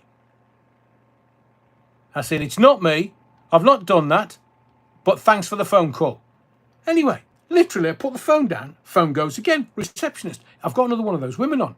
What women? One of those women. You know, you've just been speaking to one. Well, it's another one. I said, what woman? Put her through. Oh, hello, Adrian. I've heard your message. I really like your voice. And you like being generous with gifts to women? Well, yeah, but how, what's going on? Oh, I just thought your profile was lovely. You sounded lovely. And I said, right, give me the name of this bloody website. So got the name. We battered away in that kind of 10-minute window. We battered away about 20 phone calls from random women. And I kind of sat there thinking, who would do this? This is a wind-up. So who would do this? Who's got the reason to do this? And I thought, bloody Gary Minosh. So I rang him at home. And I said, here, Gary, you'll never guess what's happened. So I regaled him with all these women. And I said, I don't know how this happened. But seemingly I've had to call the police. What do you mean? I said, well, I've had to call the police because it's very concerning, very worrying that women are ringing the radio station. There's a security threat there, and there's a possible security threat to me. So the radio station's going to have a word with the local force and seeing what they advise and what they can do. No, you don't have to do that. No, you don't have to do that. I said, do what? I said, you weren't taking the phone calls. You don't know what's going on, do you? No. So I've got the name of the this company that are doing this. So I'm just going to give them a call. Rang the owner and said, I think you need to take that profile down, Bonnie lad. Because we've just had a shit ton of people call the radio station, and that's not a clever idea. He said, oh, you know, if people have paid for it, then I've got to leave it up there. I said, well, you don't want a radio station exposing you for being corrupt and a crook and possibly dealing in illegality, do you? So sorted him, rang Gary back and said, oh, Gary, the shit's really at the fan. The guy's threatening to sue the radio station. The radio station's going to the police. It's all getting out of hand. I don't know what to do, Gary. I'll let you know what happens, but it's getting out of hand. It's out of hand, out of my hands. I can't. I've got no influence. Put the phone down. I let him sweat for about 2 months. He thought he was going to get a knock at the door. But, so Terence Trent D'Arby, great artist. Other people looked like him.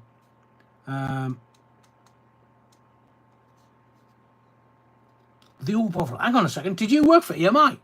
The Old Bovril. So Dark Side of the Moon, Floyd. Everybody's been voting for that. Anita Baker, Marvin Gaye. You know what my tilt is. I do like it a bit soulful. And the Beatles. You can take any of them. But lots and lots and lots of very interesting albums. We all wish you well, Amalia. What's going on, Amalia? It's lovely to receive all these good wishes. That itself makes me feel better. Sorry to hear you're not feeling very well, Amalia. I've not been able to keep up with... let me just take a moment to look at Amalia's mentions.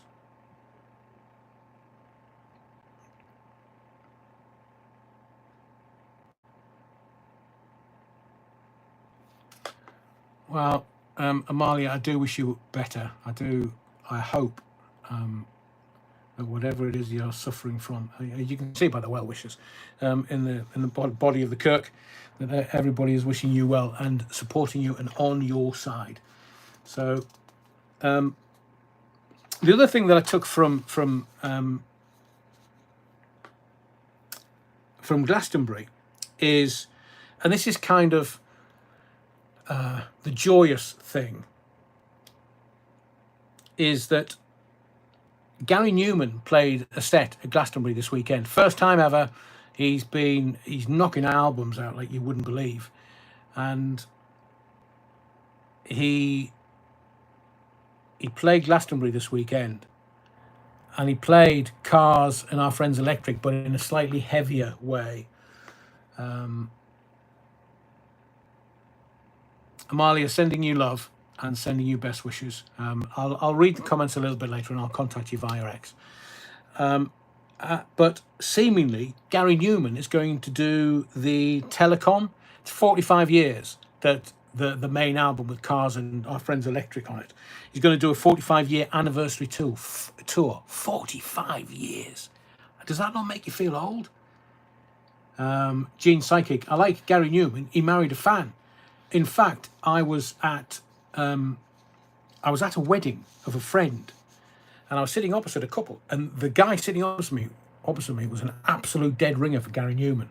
And seemingly, this girl married this guy because he was a dead ringer for Gary Newman. And I have to, as I've said to you before, I always speak as I find. And I would say that... God, I haven't had a chance to say, mention Shaka Khan. Which album, though?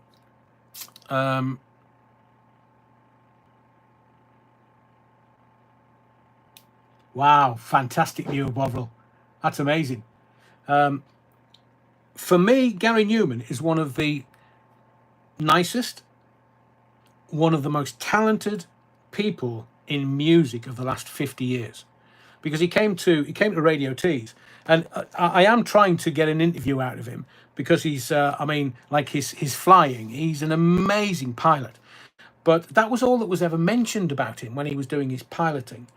But he's very creative. Wow, Gene Psychic says my first husband. Gene, we didn't meet at a wedding where this guy was like a dead ringer, and they'd only just been married when I met them. Dead ringer for Gary Newman, married him in 1990. Wow. Actually, Gene, they'd only just been married, and this was 94, maybe 95. Can you imagine if we'd met 30 odd years ago? All bankers and stockbrokers nowadays down there glamping it up. I know, Chalkster, Chaz and Dave are all right. Yeah, not bad, Josh. So he came to Radio Tees, and he was doing a tour of all the radio stations with his dad. His dad was driving, he was doing the interviewing, obviously. And he came in and he said, I'm really sorry, I'm a little late. I'm really sorry, but our car's broken down. And I said, right, where's the car? He said, my dad's in the car park. The exhaust has snapped on the car, and he was this big beast of an estate with carrying all of his stuff in it. And I said, right, okay. And at the time, he was earning all the money, all the royalties from his records to run a record label for other artists to get a start in the recording industry. So we did the interview, and I've still got some signed stuff by Gary Newman somewhere in my archive. I never let it go, simply because He gave a great interview. He was really deep and great value. And he talked about, you know, the car. And as he left the studio, he said, we've just got to go and try and get a new exhaust on the car before we can go and travel further south, because he was doing a whole country in like a week or something. And I think they were sleeping in the car, but I can't be sure about that.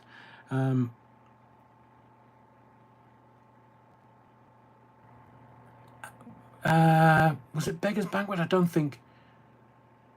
I think Beggar's Banquet was the label that he was on, but I'm not sure that it was his record label. But he was saying to me, he said, well, I'd get a £10,000 check through of royalties from my songs, and it would have to go to the record company to pay debts for other artists. So super, super, super, super nice guy. And one of the happiest memories of doing an interview back in the day with, because there was a load of arseholes that came in and thought they were more than they were. But Gary Newman is such a talented man, and his band. I watched his set from Glastonbury. Tight, tight, tight, wonderful. And can I just very quickly talk about Chic? Because Rod Stewart. Now, what can I say about Rod? 80-year-old. I mean, they were all very happy to be on stage. Who was the bloody chemist at Glastonbury? All looked very happy. And it was a greatest hits gig from Rod Stewart. Now, you know, the crowd sang along to, you know, Sailing and all his usual stuff. Do You Think I'm Sexy? Not at 80-year-old Rod. And it was kind of a karaoke session for the crowd. And it was fine. The band were tight. You know, he's a pro. He's always he's able to work a crowd. Knows how to do it. He's just he's just a pro. He knows what it is. And he had Mick Hucknall come on, and then Ronnie Wood came on, and then Lulu was very happy to be on there. So.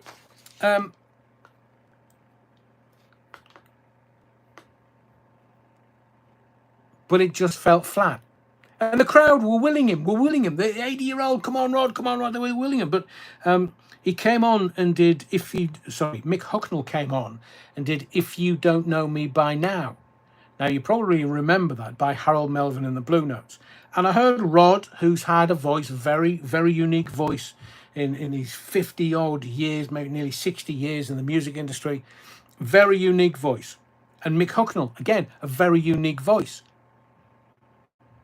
But they weren't Teddy Pendergrass. Teddy Pendergrass effortlessly sang If You Don't Know Me By Now by Harold Melvin and the Blue Notes. So I don't know what to make of Rod Stewart. He was singing flat at the beginning. He wasn't, I think he needed to warm his voice up a little further, and he kind of got into it. But I just thought, no, that's not for me. Now, the Stoners at Glastonbury, who'll have been off their tits all weekend, will have loved that, because they'll have been able to, you know, give their mates a cuddle and and be in the sun, in the 20-odd degree sun in the afternoon. But musos, because Glastonbury's not about musos. It's not those that love their music. It's just people who want to go glamping and spend stupid amounts of money and just say, oh, yes, I had a ticket to Glastonbury. So I just saw during the Rod Stewart set that Chic were coming on. And I was like, I didn't see that in the list. So I thought, I'm going to hang around. It's close to this live, so I'll hang around. But I have to say, in the words of the great Chinese philosopher, fuck me. I mean, I have seen them live. I've seen virtually the same set live, because he does his Madonna and his Bowie and his Diana Ross and his Sister Sledge, Thinking of You. Oh, what a tune that is. What Made the Sun Come Out? It's Love, baby. And, you know, he talks about his hit maker, the guitar that he's always had with him. But Jerry, his bass player. Now, as a cellist, I would like to think I'm a bit of a bass man. That boy can play in bass guitar. So I was watching it, And then the horn player come out doing a bit of triple tonguing. I'm not being a perv, by the way. Triple tonguing is the thing when you're a horn blower. Jokes are yours. And then they did Bowie, Let's Dance. The crowd went absolutely nuts. And I'm thinking, these people are playing Rod Stewart off the park. In fact, they're playing everybody else, including all the big names of the weekend. And we'll get to Ray in a second. Because she's kind of like the big new thing. She's won all of these Brit Awards. Like, she was nominated 6 times or something, the most anybody's ever been nominated for Brit Awards. And she's a producer, she's a writer, she's a singer, she's everything. So Chic are playing Rod Stewart off the park. There's a lot of love for Rod, the Stewart.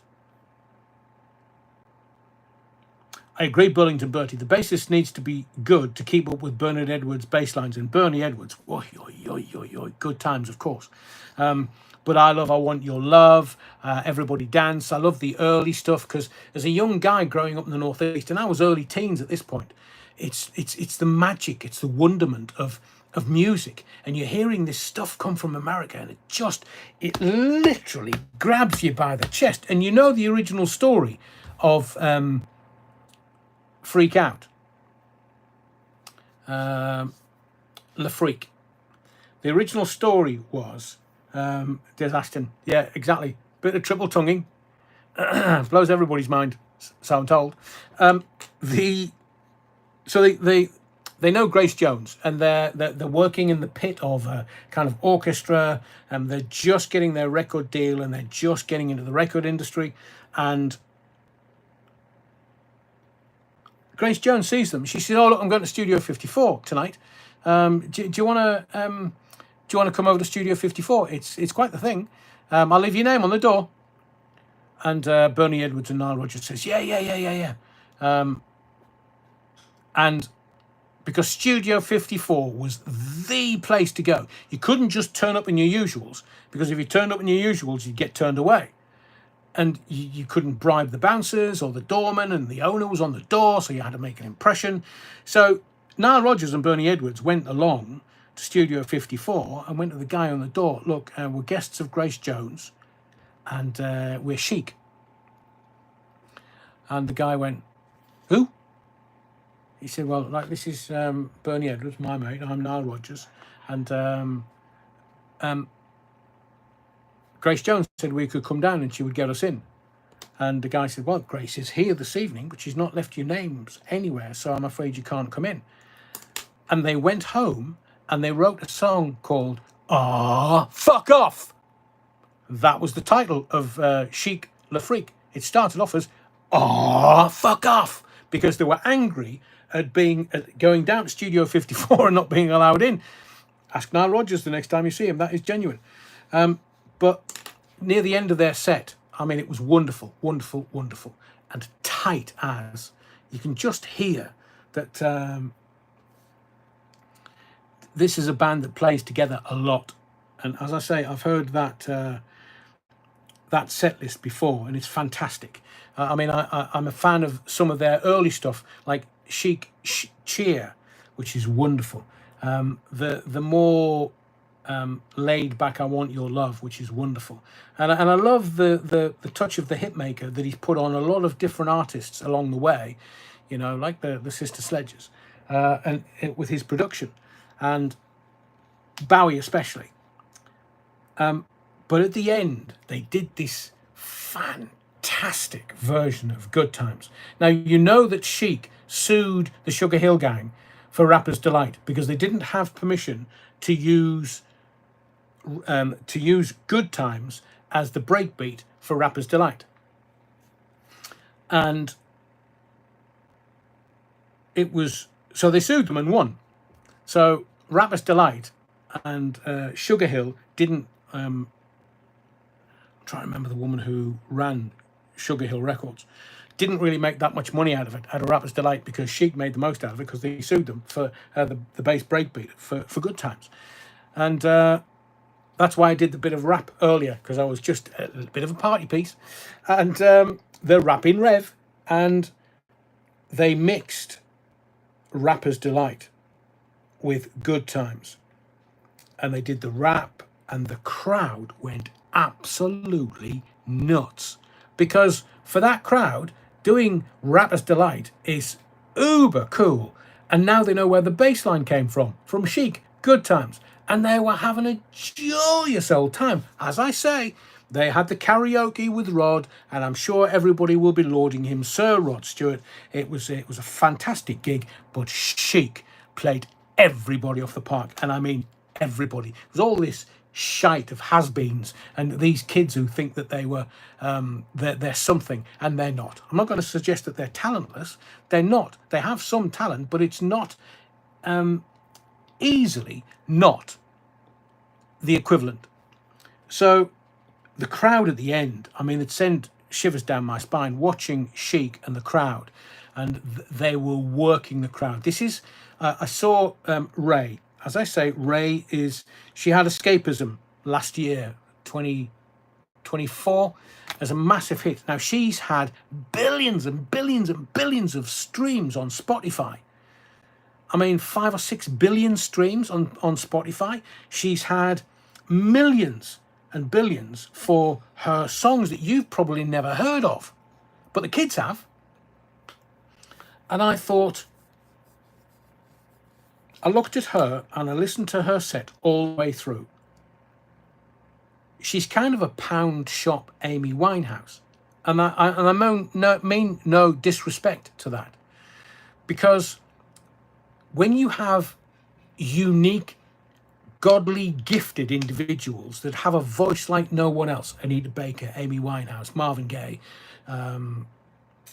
Tears of a Clown, Smokey Robinson. When you have, or if you want to go for the rocks, John Lennon, or if you want to go for Led Zepp's Robert Plant, these voices that you hear instantly, you go, wow, you can't replicate that.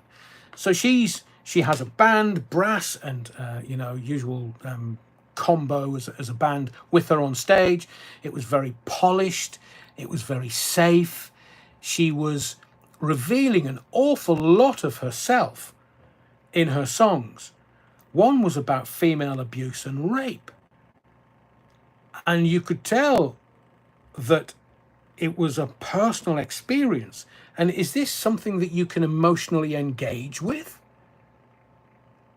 I mean, do you want to hear the private lives of some artists in graphic detail in songs? And I just thought, she's probably good enough for this tribe, this youth. Why? That's very funny, Les. You never see Rod Stewart and that plumbing fella in a room together. She's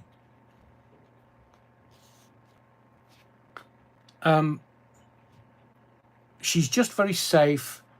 She's like the soul equivalent to Taylor Swift. Safe, plastic, no soul. And I was watching that thinking, right, come on, let's just tear it up vocally, tear it up. Come on, show me your chops, show me your pain, rip your chest open and just show me how much pain's in there. And the songs are the only way to get your pain out. Look at Marvin Gaye when he was going through a divorce. What's going on was part of that. And you look at great artists who bring their pain and put it on the page with musical notes. But so the Prodigy were headliners, Olivia Rodrigo at Glastonbury. The Prodigy's not the Prodigy. Keith Flint's dead. How does that work then? How do they do Firestarter? So I'm not trying to disrespect Ray at all, because I think she's of a moment. She's of a tribe, she's of a moment. But for me, Aretha Franklin could stand there and she could bring you to tears with her voice, let alone her lyrics. And then you've got Anita Baker, whose voice just soars. It's so magnificent. It's insane how much talent she has in her voice.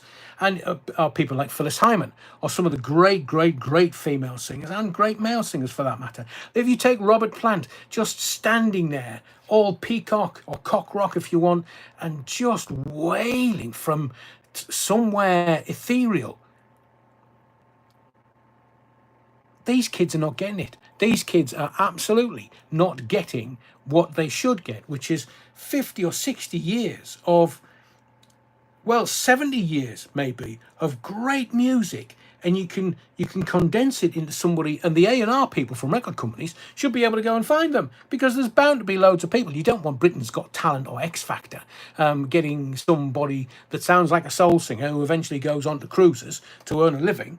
No, you don't want that. You want somebody who is either broken as an artist, or somebody who can. Etta James had a great voice. Agree, Les. Sweet Love from Karina Jane. Yeah. Rapture, the album, is very quick story about Anita Baker. And she replied to one of my tweets recently.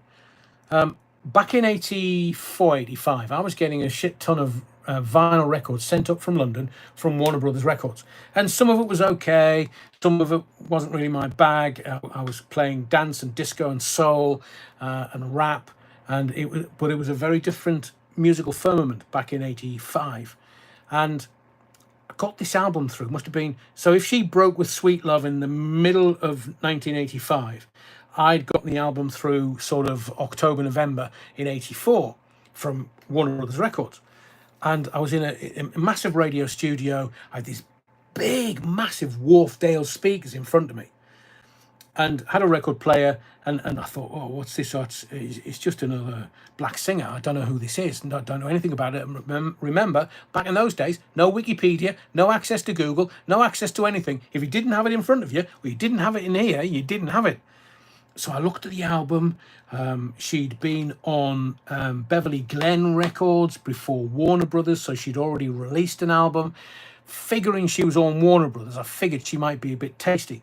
So I put this album on, started off, and literally, and even thinking about it, because I made the studio dark so I could get into the music. And I did a 3-hour show on a Saturday, and it was a Saturday afternoon, and the hairs on my arms are standing up now just thinking about this. I put this album on, and I literally listened every single track. I couldn't take my ears off this album. I couldn't believe what I was hearing. It was the voice of an angel. It was the voice of someone who was transporting me to her pain, her relationship pain, her husband pain, her everything pain, her pain as a woman. She communicated that to me, and it literally, the hairs on the back of my neck and my arms, and I can remember just literally 5 or 6 tracks in on one side, I couldn't believe what I was hearing. I'd never heard anything like this before. I'd heard the usual suspects, but nothing like this. She was new, brand new. I flipped it over, and then some of the other songs, there's Rapture, I can't, because I'm doing live, my head's not working. But there were some songs on there, and I'll talk to you on tomorrow's live, because it's going to be a live tomorrow at 7:30, by the way. And I listened to the whole album, and I thought, I'm going to have to play. So you weren't allowed to play whole albums, like from beginning to end, in case somebody was taping it off the radio for copyright. So you couldn't play the whole album, but you could choose tracks. So I chose that night 4 or 5 tracks, and for months and months and months and months, I couldn't get enough of playing this album. I played 1 or 2 tracks per hour, every hour, for literally months and months and months. Then she broke with Sweet Love, and then I can hear her singing in my head. It's just the most beautiful, beautiful thing. If you've never heard of Anita Baker, go to Spotify, one of the streaming services, and listen to Rapture. Do what I did. Just put it on.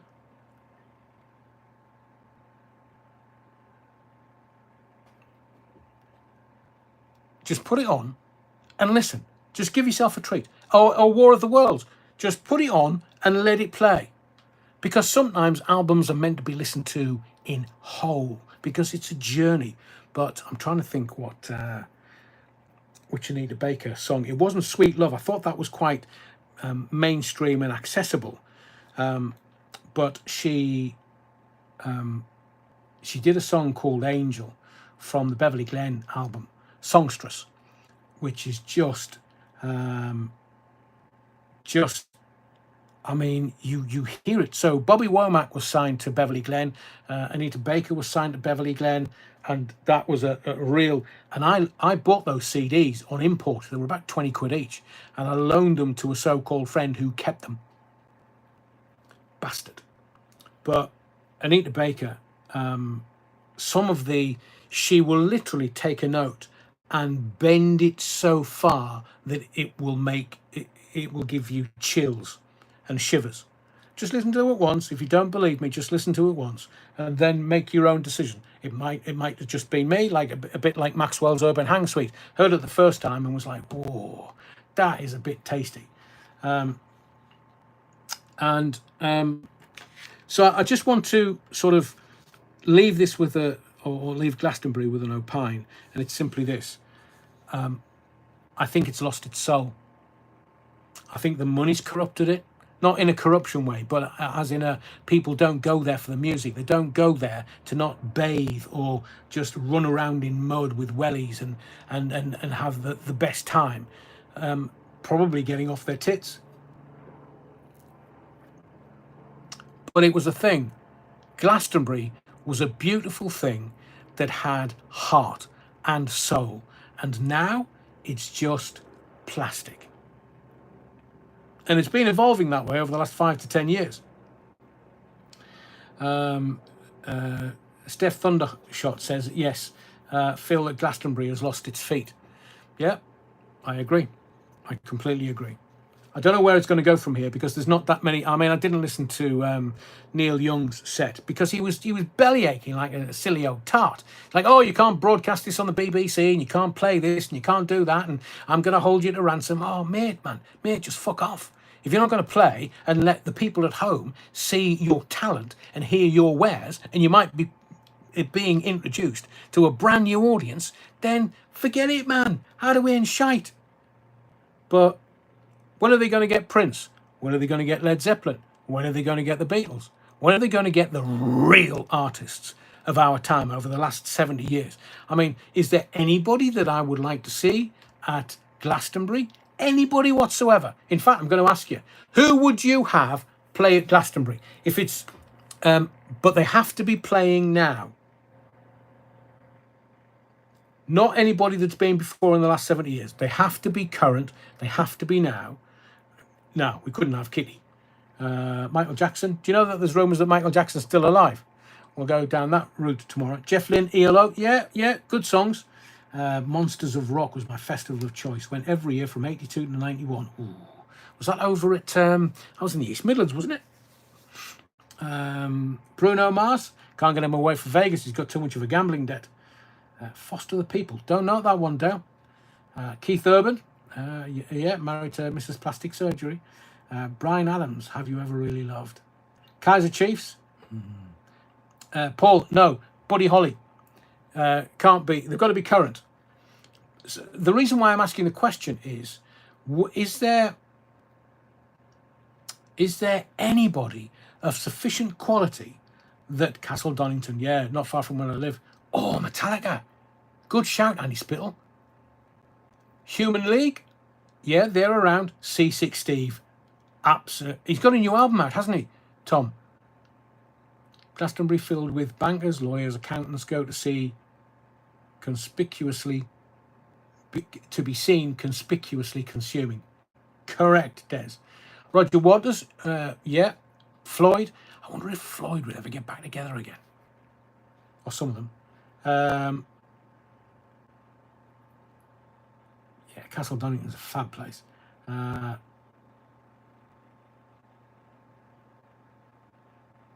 Yeah, Gary, it's Derby, not Darcy. Brilliant, Gary. Love Edinburgh. Lived there for 10 years. Absolutely love Edinburgh to bits. I've got so many happy memories and even bigger happy stories.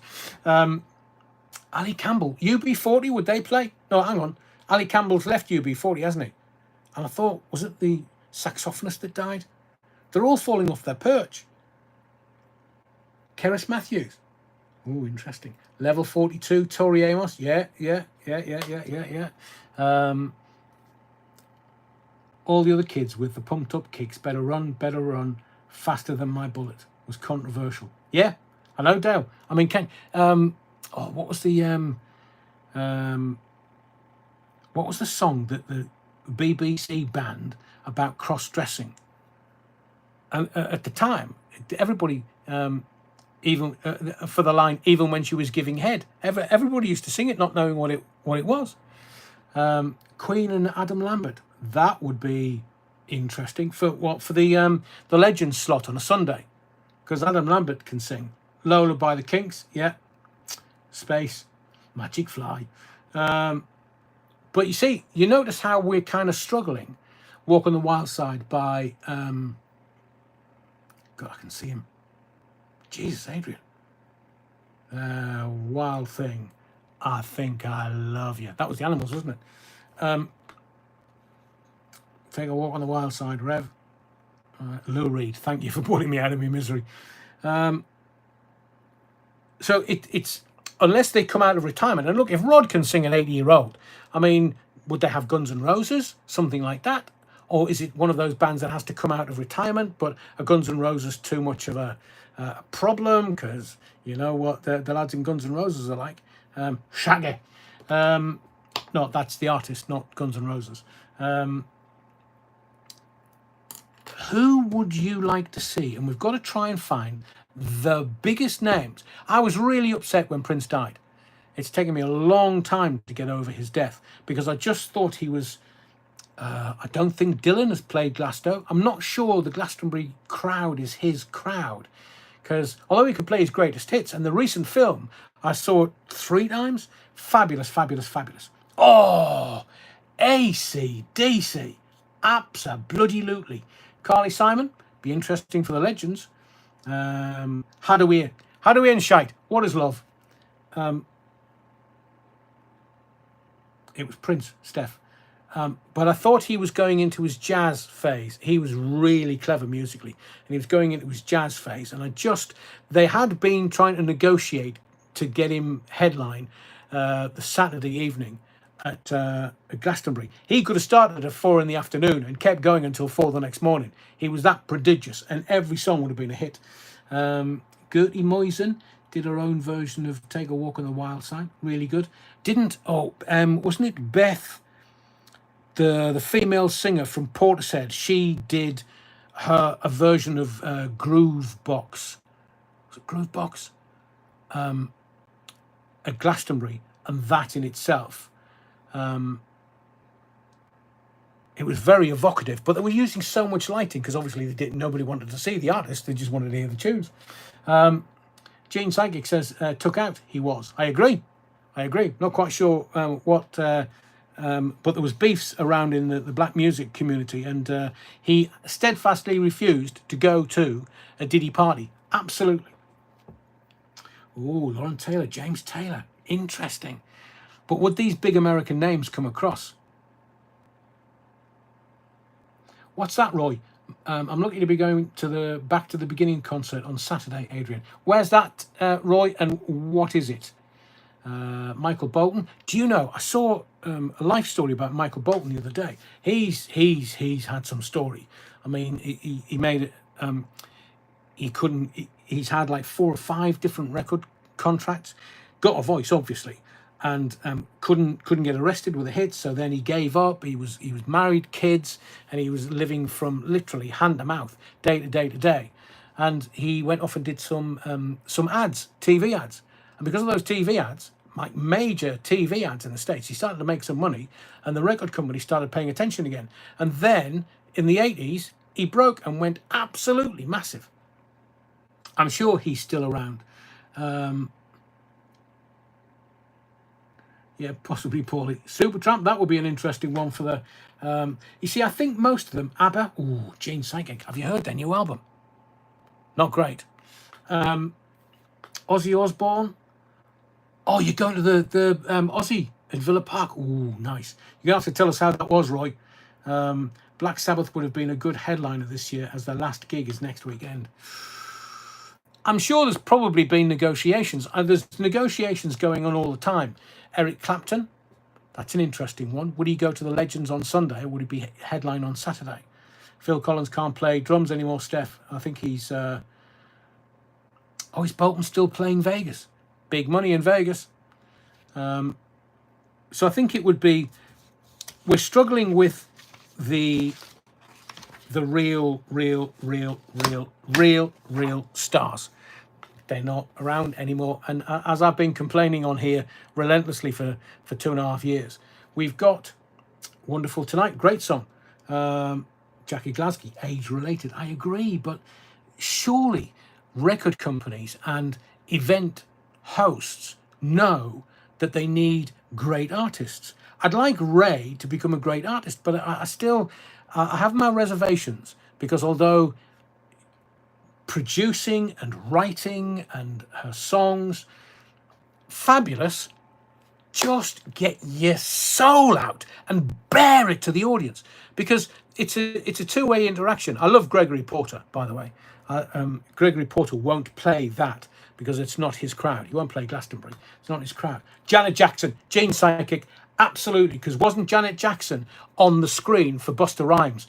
Hopefully, I think she's touring, so she'll be coming off a major tour. If I would pay good money to go and see Janet Jackson at Glastonbury, because she's got so many different massive hits. And 86 was Janet Jackson's year with Control, What Have You Done For Me Lately, it's a massive spectacle, the whole thing. You would be able to feel the hairs on the back of your neck come up. So Cher has to curtail the length of her concerts. She has to be back in the ground before the sun comes up. Brilliant, Les.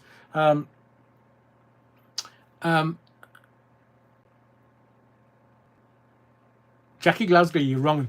Wow, yeah, I agree with the Michael Bolton, Dale Steele.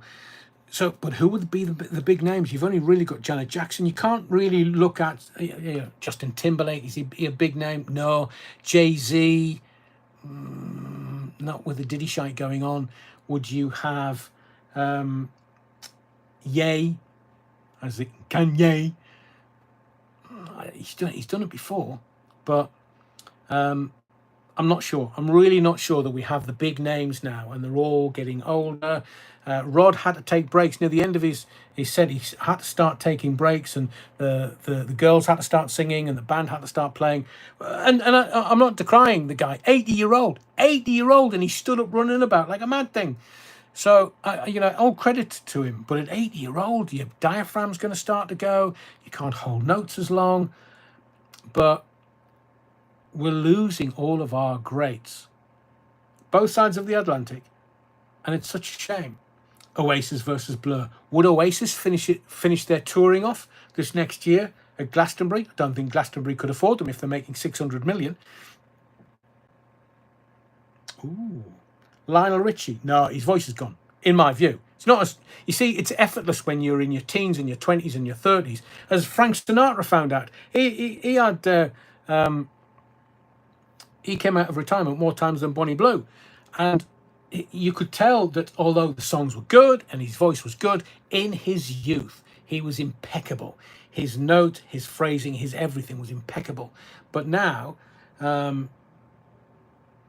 Jane Psychic, because she's Jackson, she would have her duet with Michael on screen. Imagine that, the crowd would go wild. That would be, yeah, I can see that in my head. That's very tasty, Gene.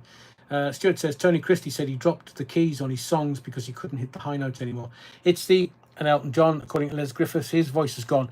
I saw the woman that he did those. He's done that album of duets with, and I agree, they can't. Sometimes they've just got to bring it down a couple of octaves because they can't just effortlessly hit those notes. You have a listen to Anita Baker, Rapture. It'll blow your mind, because what she does with notes and bending them and just showing everything is just amazing. Journey, yeah, not a bad band, but headline. Catwoman Jones says, what's the gossip on the Royals? So I understand that Meghan is a bit pissed off. She didn't, because they're all left-wing lovies. They they didn't get an invite to Jeff Bezos' wedding. Everybody else did. Peter Gabriel, good shout, Paul. Greta Van Fleet, they could do all the Zeppelin stuff, couldn't they? Nerdy Birdie, that's an excellent shout. And can you imagine if Plant came on and sang with them? Oi, oi, oi, oi, oi. That would, either Plant or even Page, that would, doing some Zepp songs, a couple of Zepp songs. Oi, oi, oi. But you know, Robert Plant he's done 50 years with a canon, a body of work, not just Zeppelin, but other stuff, the Americana stuff that he does. And he's got an amazing voice, amazing. So, yeah, Greta Van Fleet and Robert Plant, special guest, and even a bit of Jimmy Page. But not Kashmir. I think Plant refuses to sing Kashmir because he says it's the best song. Theo Bovril makes a very good point. They have to start writing music old style again. Very good. So, as Catwoman Jones says, so the Royals, Charles is not long. I don't think he's going to make the end of the year, in my view. I'm awaiting an announcement because I'm hearing stuff that I can't say what and how, or the rumblings, but I'm just hearing stuff. So they're preparing William for kingship, and I wish Charles a long life, good health and long life, because he's our monarch. But in my view, he's been a waste of space. He's a WEF puppet. He's been a waste of space. I hope William is more his own man. So there's been this effort online to release these saucy pictures of Meghan Markle, of which I have copies and I have had for years, because they, in my view, Catwoman Jones, it's the intelligence services. If certain, how can I say this, factions, I won't go much deeper than that, if there's enough, these factions get pissed off with her, they just start releasing the porn movie, and they just release these pictures. I don't know how they got them, but they did the rounds. Like the rounds, people were sharing them amongst their mobile phones. So there's that going on in the background, and I think that is them. Harry is making sounds, and I hear that Meghan is going to write her biography. Also today, Trevor Engelman, her second husband, not first, she married the first one, late teens, fell pregnant, and she was given it was put up for adoption. The baby was put up for adoption, from what I've heard. Whether that is true or not is up for debate, because you never know what you can believe nowadays, whether it's AI or whether it's true. But she married the first guy, fell pregnant. They decided to take her womb away at the same time she had the child, so she couldn't fall pregnant again, because seemingly, in the words of the great Chinese philosopher, same as Diana, banged like a barn door in a storm. So they had to stop her in case she fell pregnant again. And then she married Trevor Engelman, and from what I understand, he's letting it be known that while he was married to her, she couldn't have kids. So I'm going to ask you a question to round this off, and it's an important question. If the royals lied, now the scenario is this: I believe the children are Harry's. I don't believe that they are Meghan's. Because I also know that for every royal birth that goes into the line of succession, at every single birth, there has to be a royal representative present at the delivery. Not a midwife, not a doctor, a royal observer, to make sure that the child that's going into the line of succession comes out of that hole. And if it doesn't, because in the past there have been family lines where they've gone, oh yeah, it's a king's son, and it's not the king's son, it's some sire or lord or duke of some place's kids. So they have to get the binoculars out and go, right, push, oh, bugger me. Hang on, where's the baby gone? They have to. That is royal protocol. And you will understand that nobody was there at the birth of either child. Now, they can do the DNA and they can prove they're Harry's, so technically they go into the line of succession because they're Harry's, not hers. But I also hear that the surrogate is ready to go public and has all the papers, has all the contracts, has everything. So I think this is possibly a power move. Two factions, one's going to release a biography and try to talk utter shite, and the other side's like, you do that, then we've got all this. So I'm going to ask you this question. If you found out that there'd been a lie promulgated as a truth, would you want rid of the royal family? Would that for you be the end of the monarchy? 1 for yes, 2 for no. 1 for yes, 2 for no. If there was any kind of stuff in the background where you then realised you were lied to, would that be the end of the monarchy for you? 1 for yes, 2 for no. Interesting. I am going to ask a second question in a second. Dreamer, who's a regular, is the only one. Amalia says, but I'm sure we've been lied to millions of times by then. And Steve Bond. So the more ones coming through, but initially it was lots of 2s. I'll let you finish your voting off. We know it was a moon bump, Sandra, fake bump, because she went down on her haunches in one video, and like you'd have killed the bairn if you were pregnant. The monarchs have always been naughty. I know it's all about the money. Gene Psychic says it's all a lie, but Charles should abdicate. Well, Nikki, if he's really, really poorly, he might have to do that. I mean, does he want to? Catwoman Jones says they're all just one big lie. So thank you for the vote on that, because I'm going to ask you a second question now. I asked you if it would be the end of the monarchy, and it seems to be 60-40. No to yes. 60% no, 40% yes.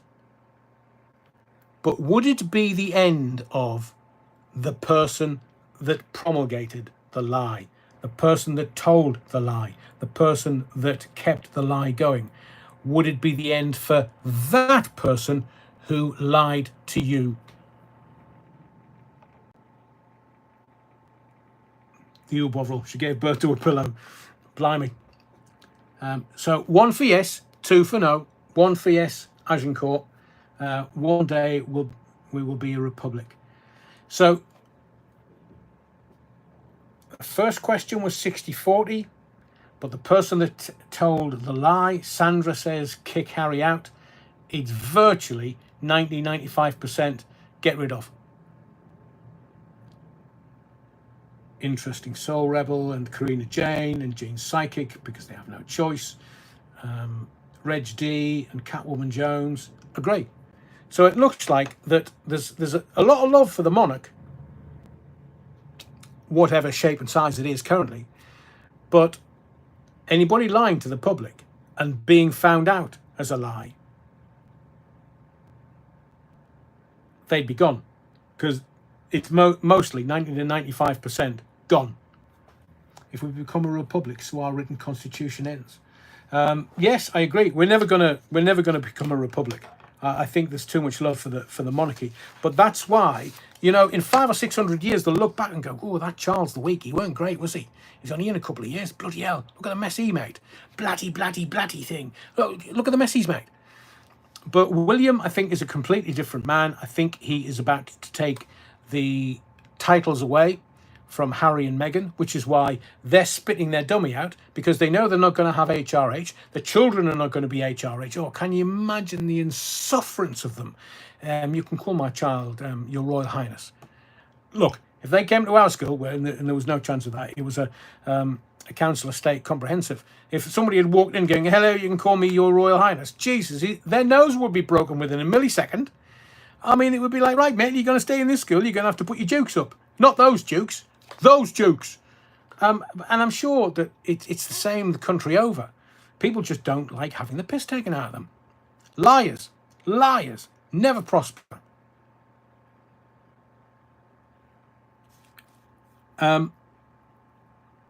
So I think we're going to find out that Harry is not Charles's. Well, we kind of know that. But he's not Hewitt's either. Hewitt was the diversion because the elite don't like coming out of the shadows.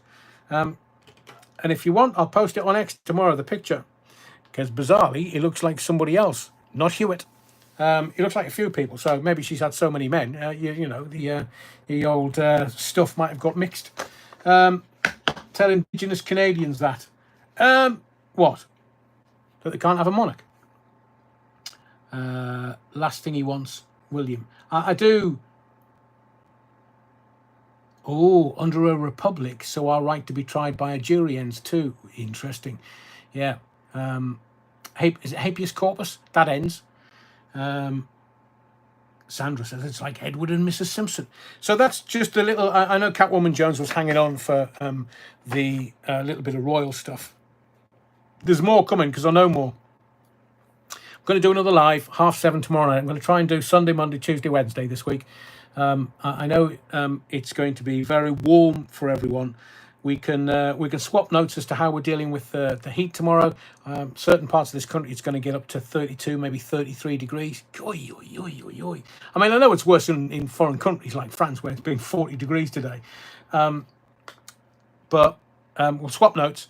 I find cold showers every few hours. That just cools my core down. And ice lollies work, as does a very cold face cloth.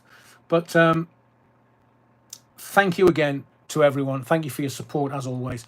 Really enjoyed tonight. We took it a little lighter because you can't get aerated when it's this hot, and it's but we can you know, I'm always good for a rant. You know that.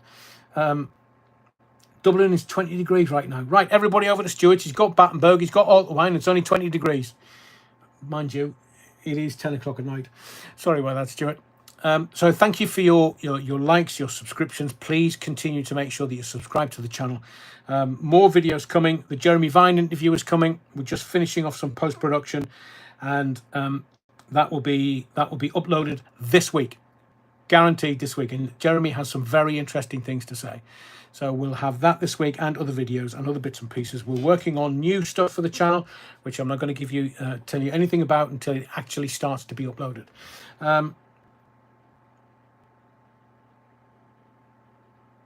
Take a what? Yeah, Marley is saying thank you more to everyone for your lovely words. Love to you all, Tar Adrian. You're most welcome, Amalia. Lots of love in the body of the Kirk for you. You're a regular and we love you. So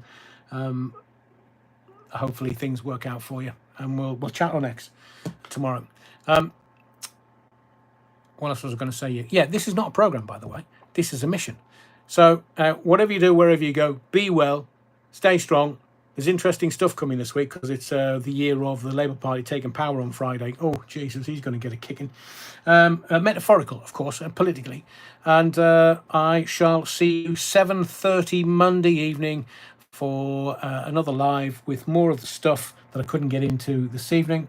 And whatever you do, wherever you go, don't forget the Battenberg. See you tomorrow, Monday, 7:30. Same bat channel, same bat place.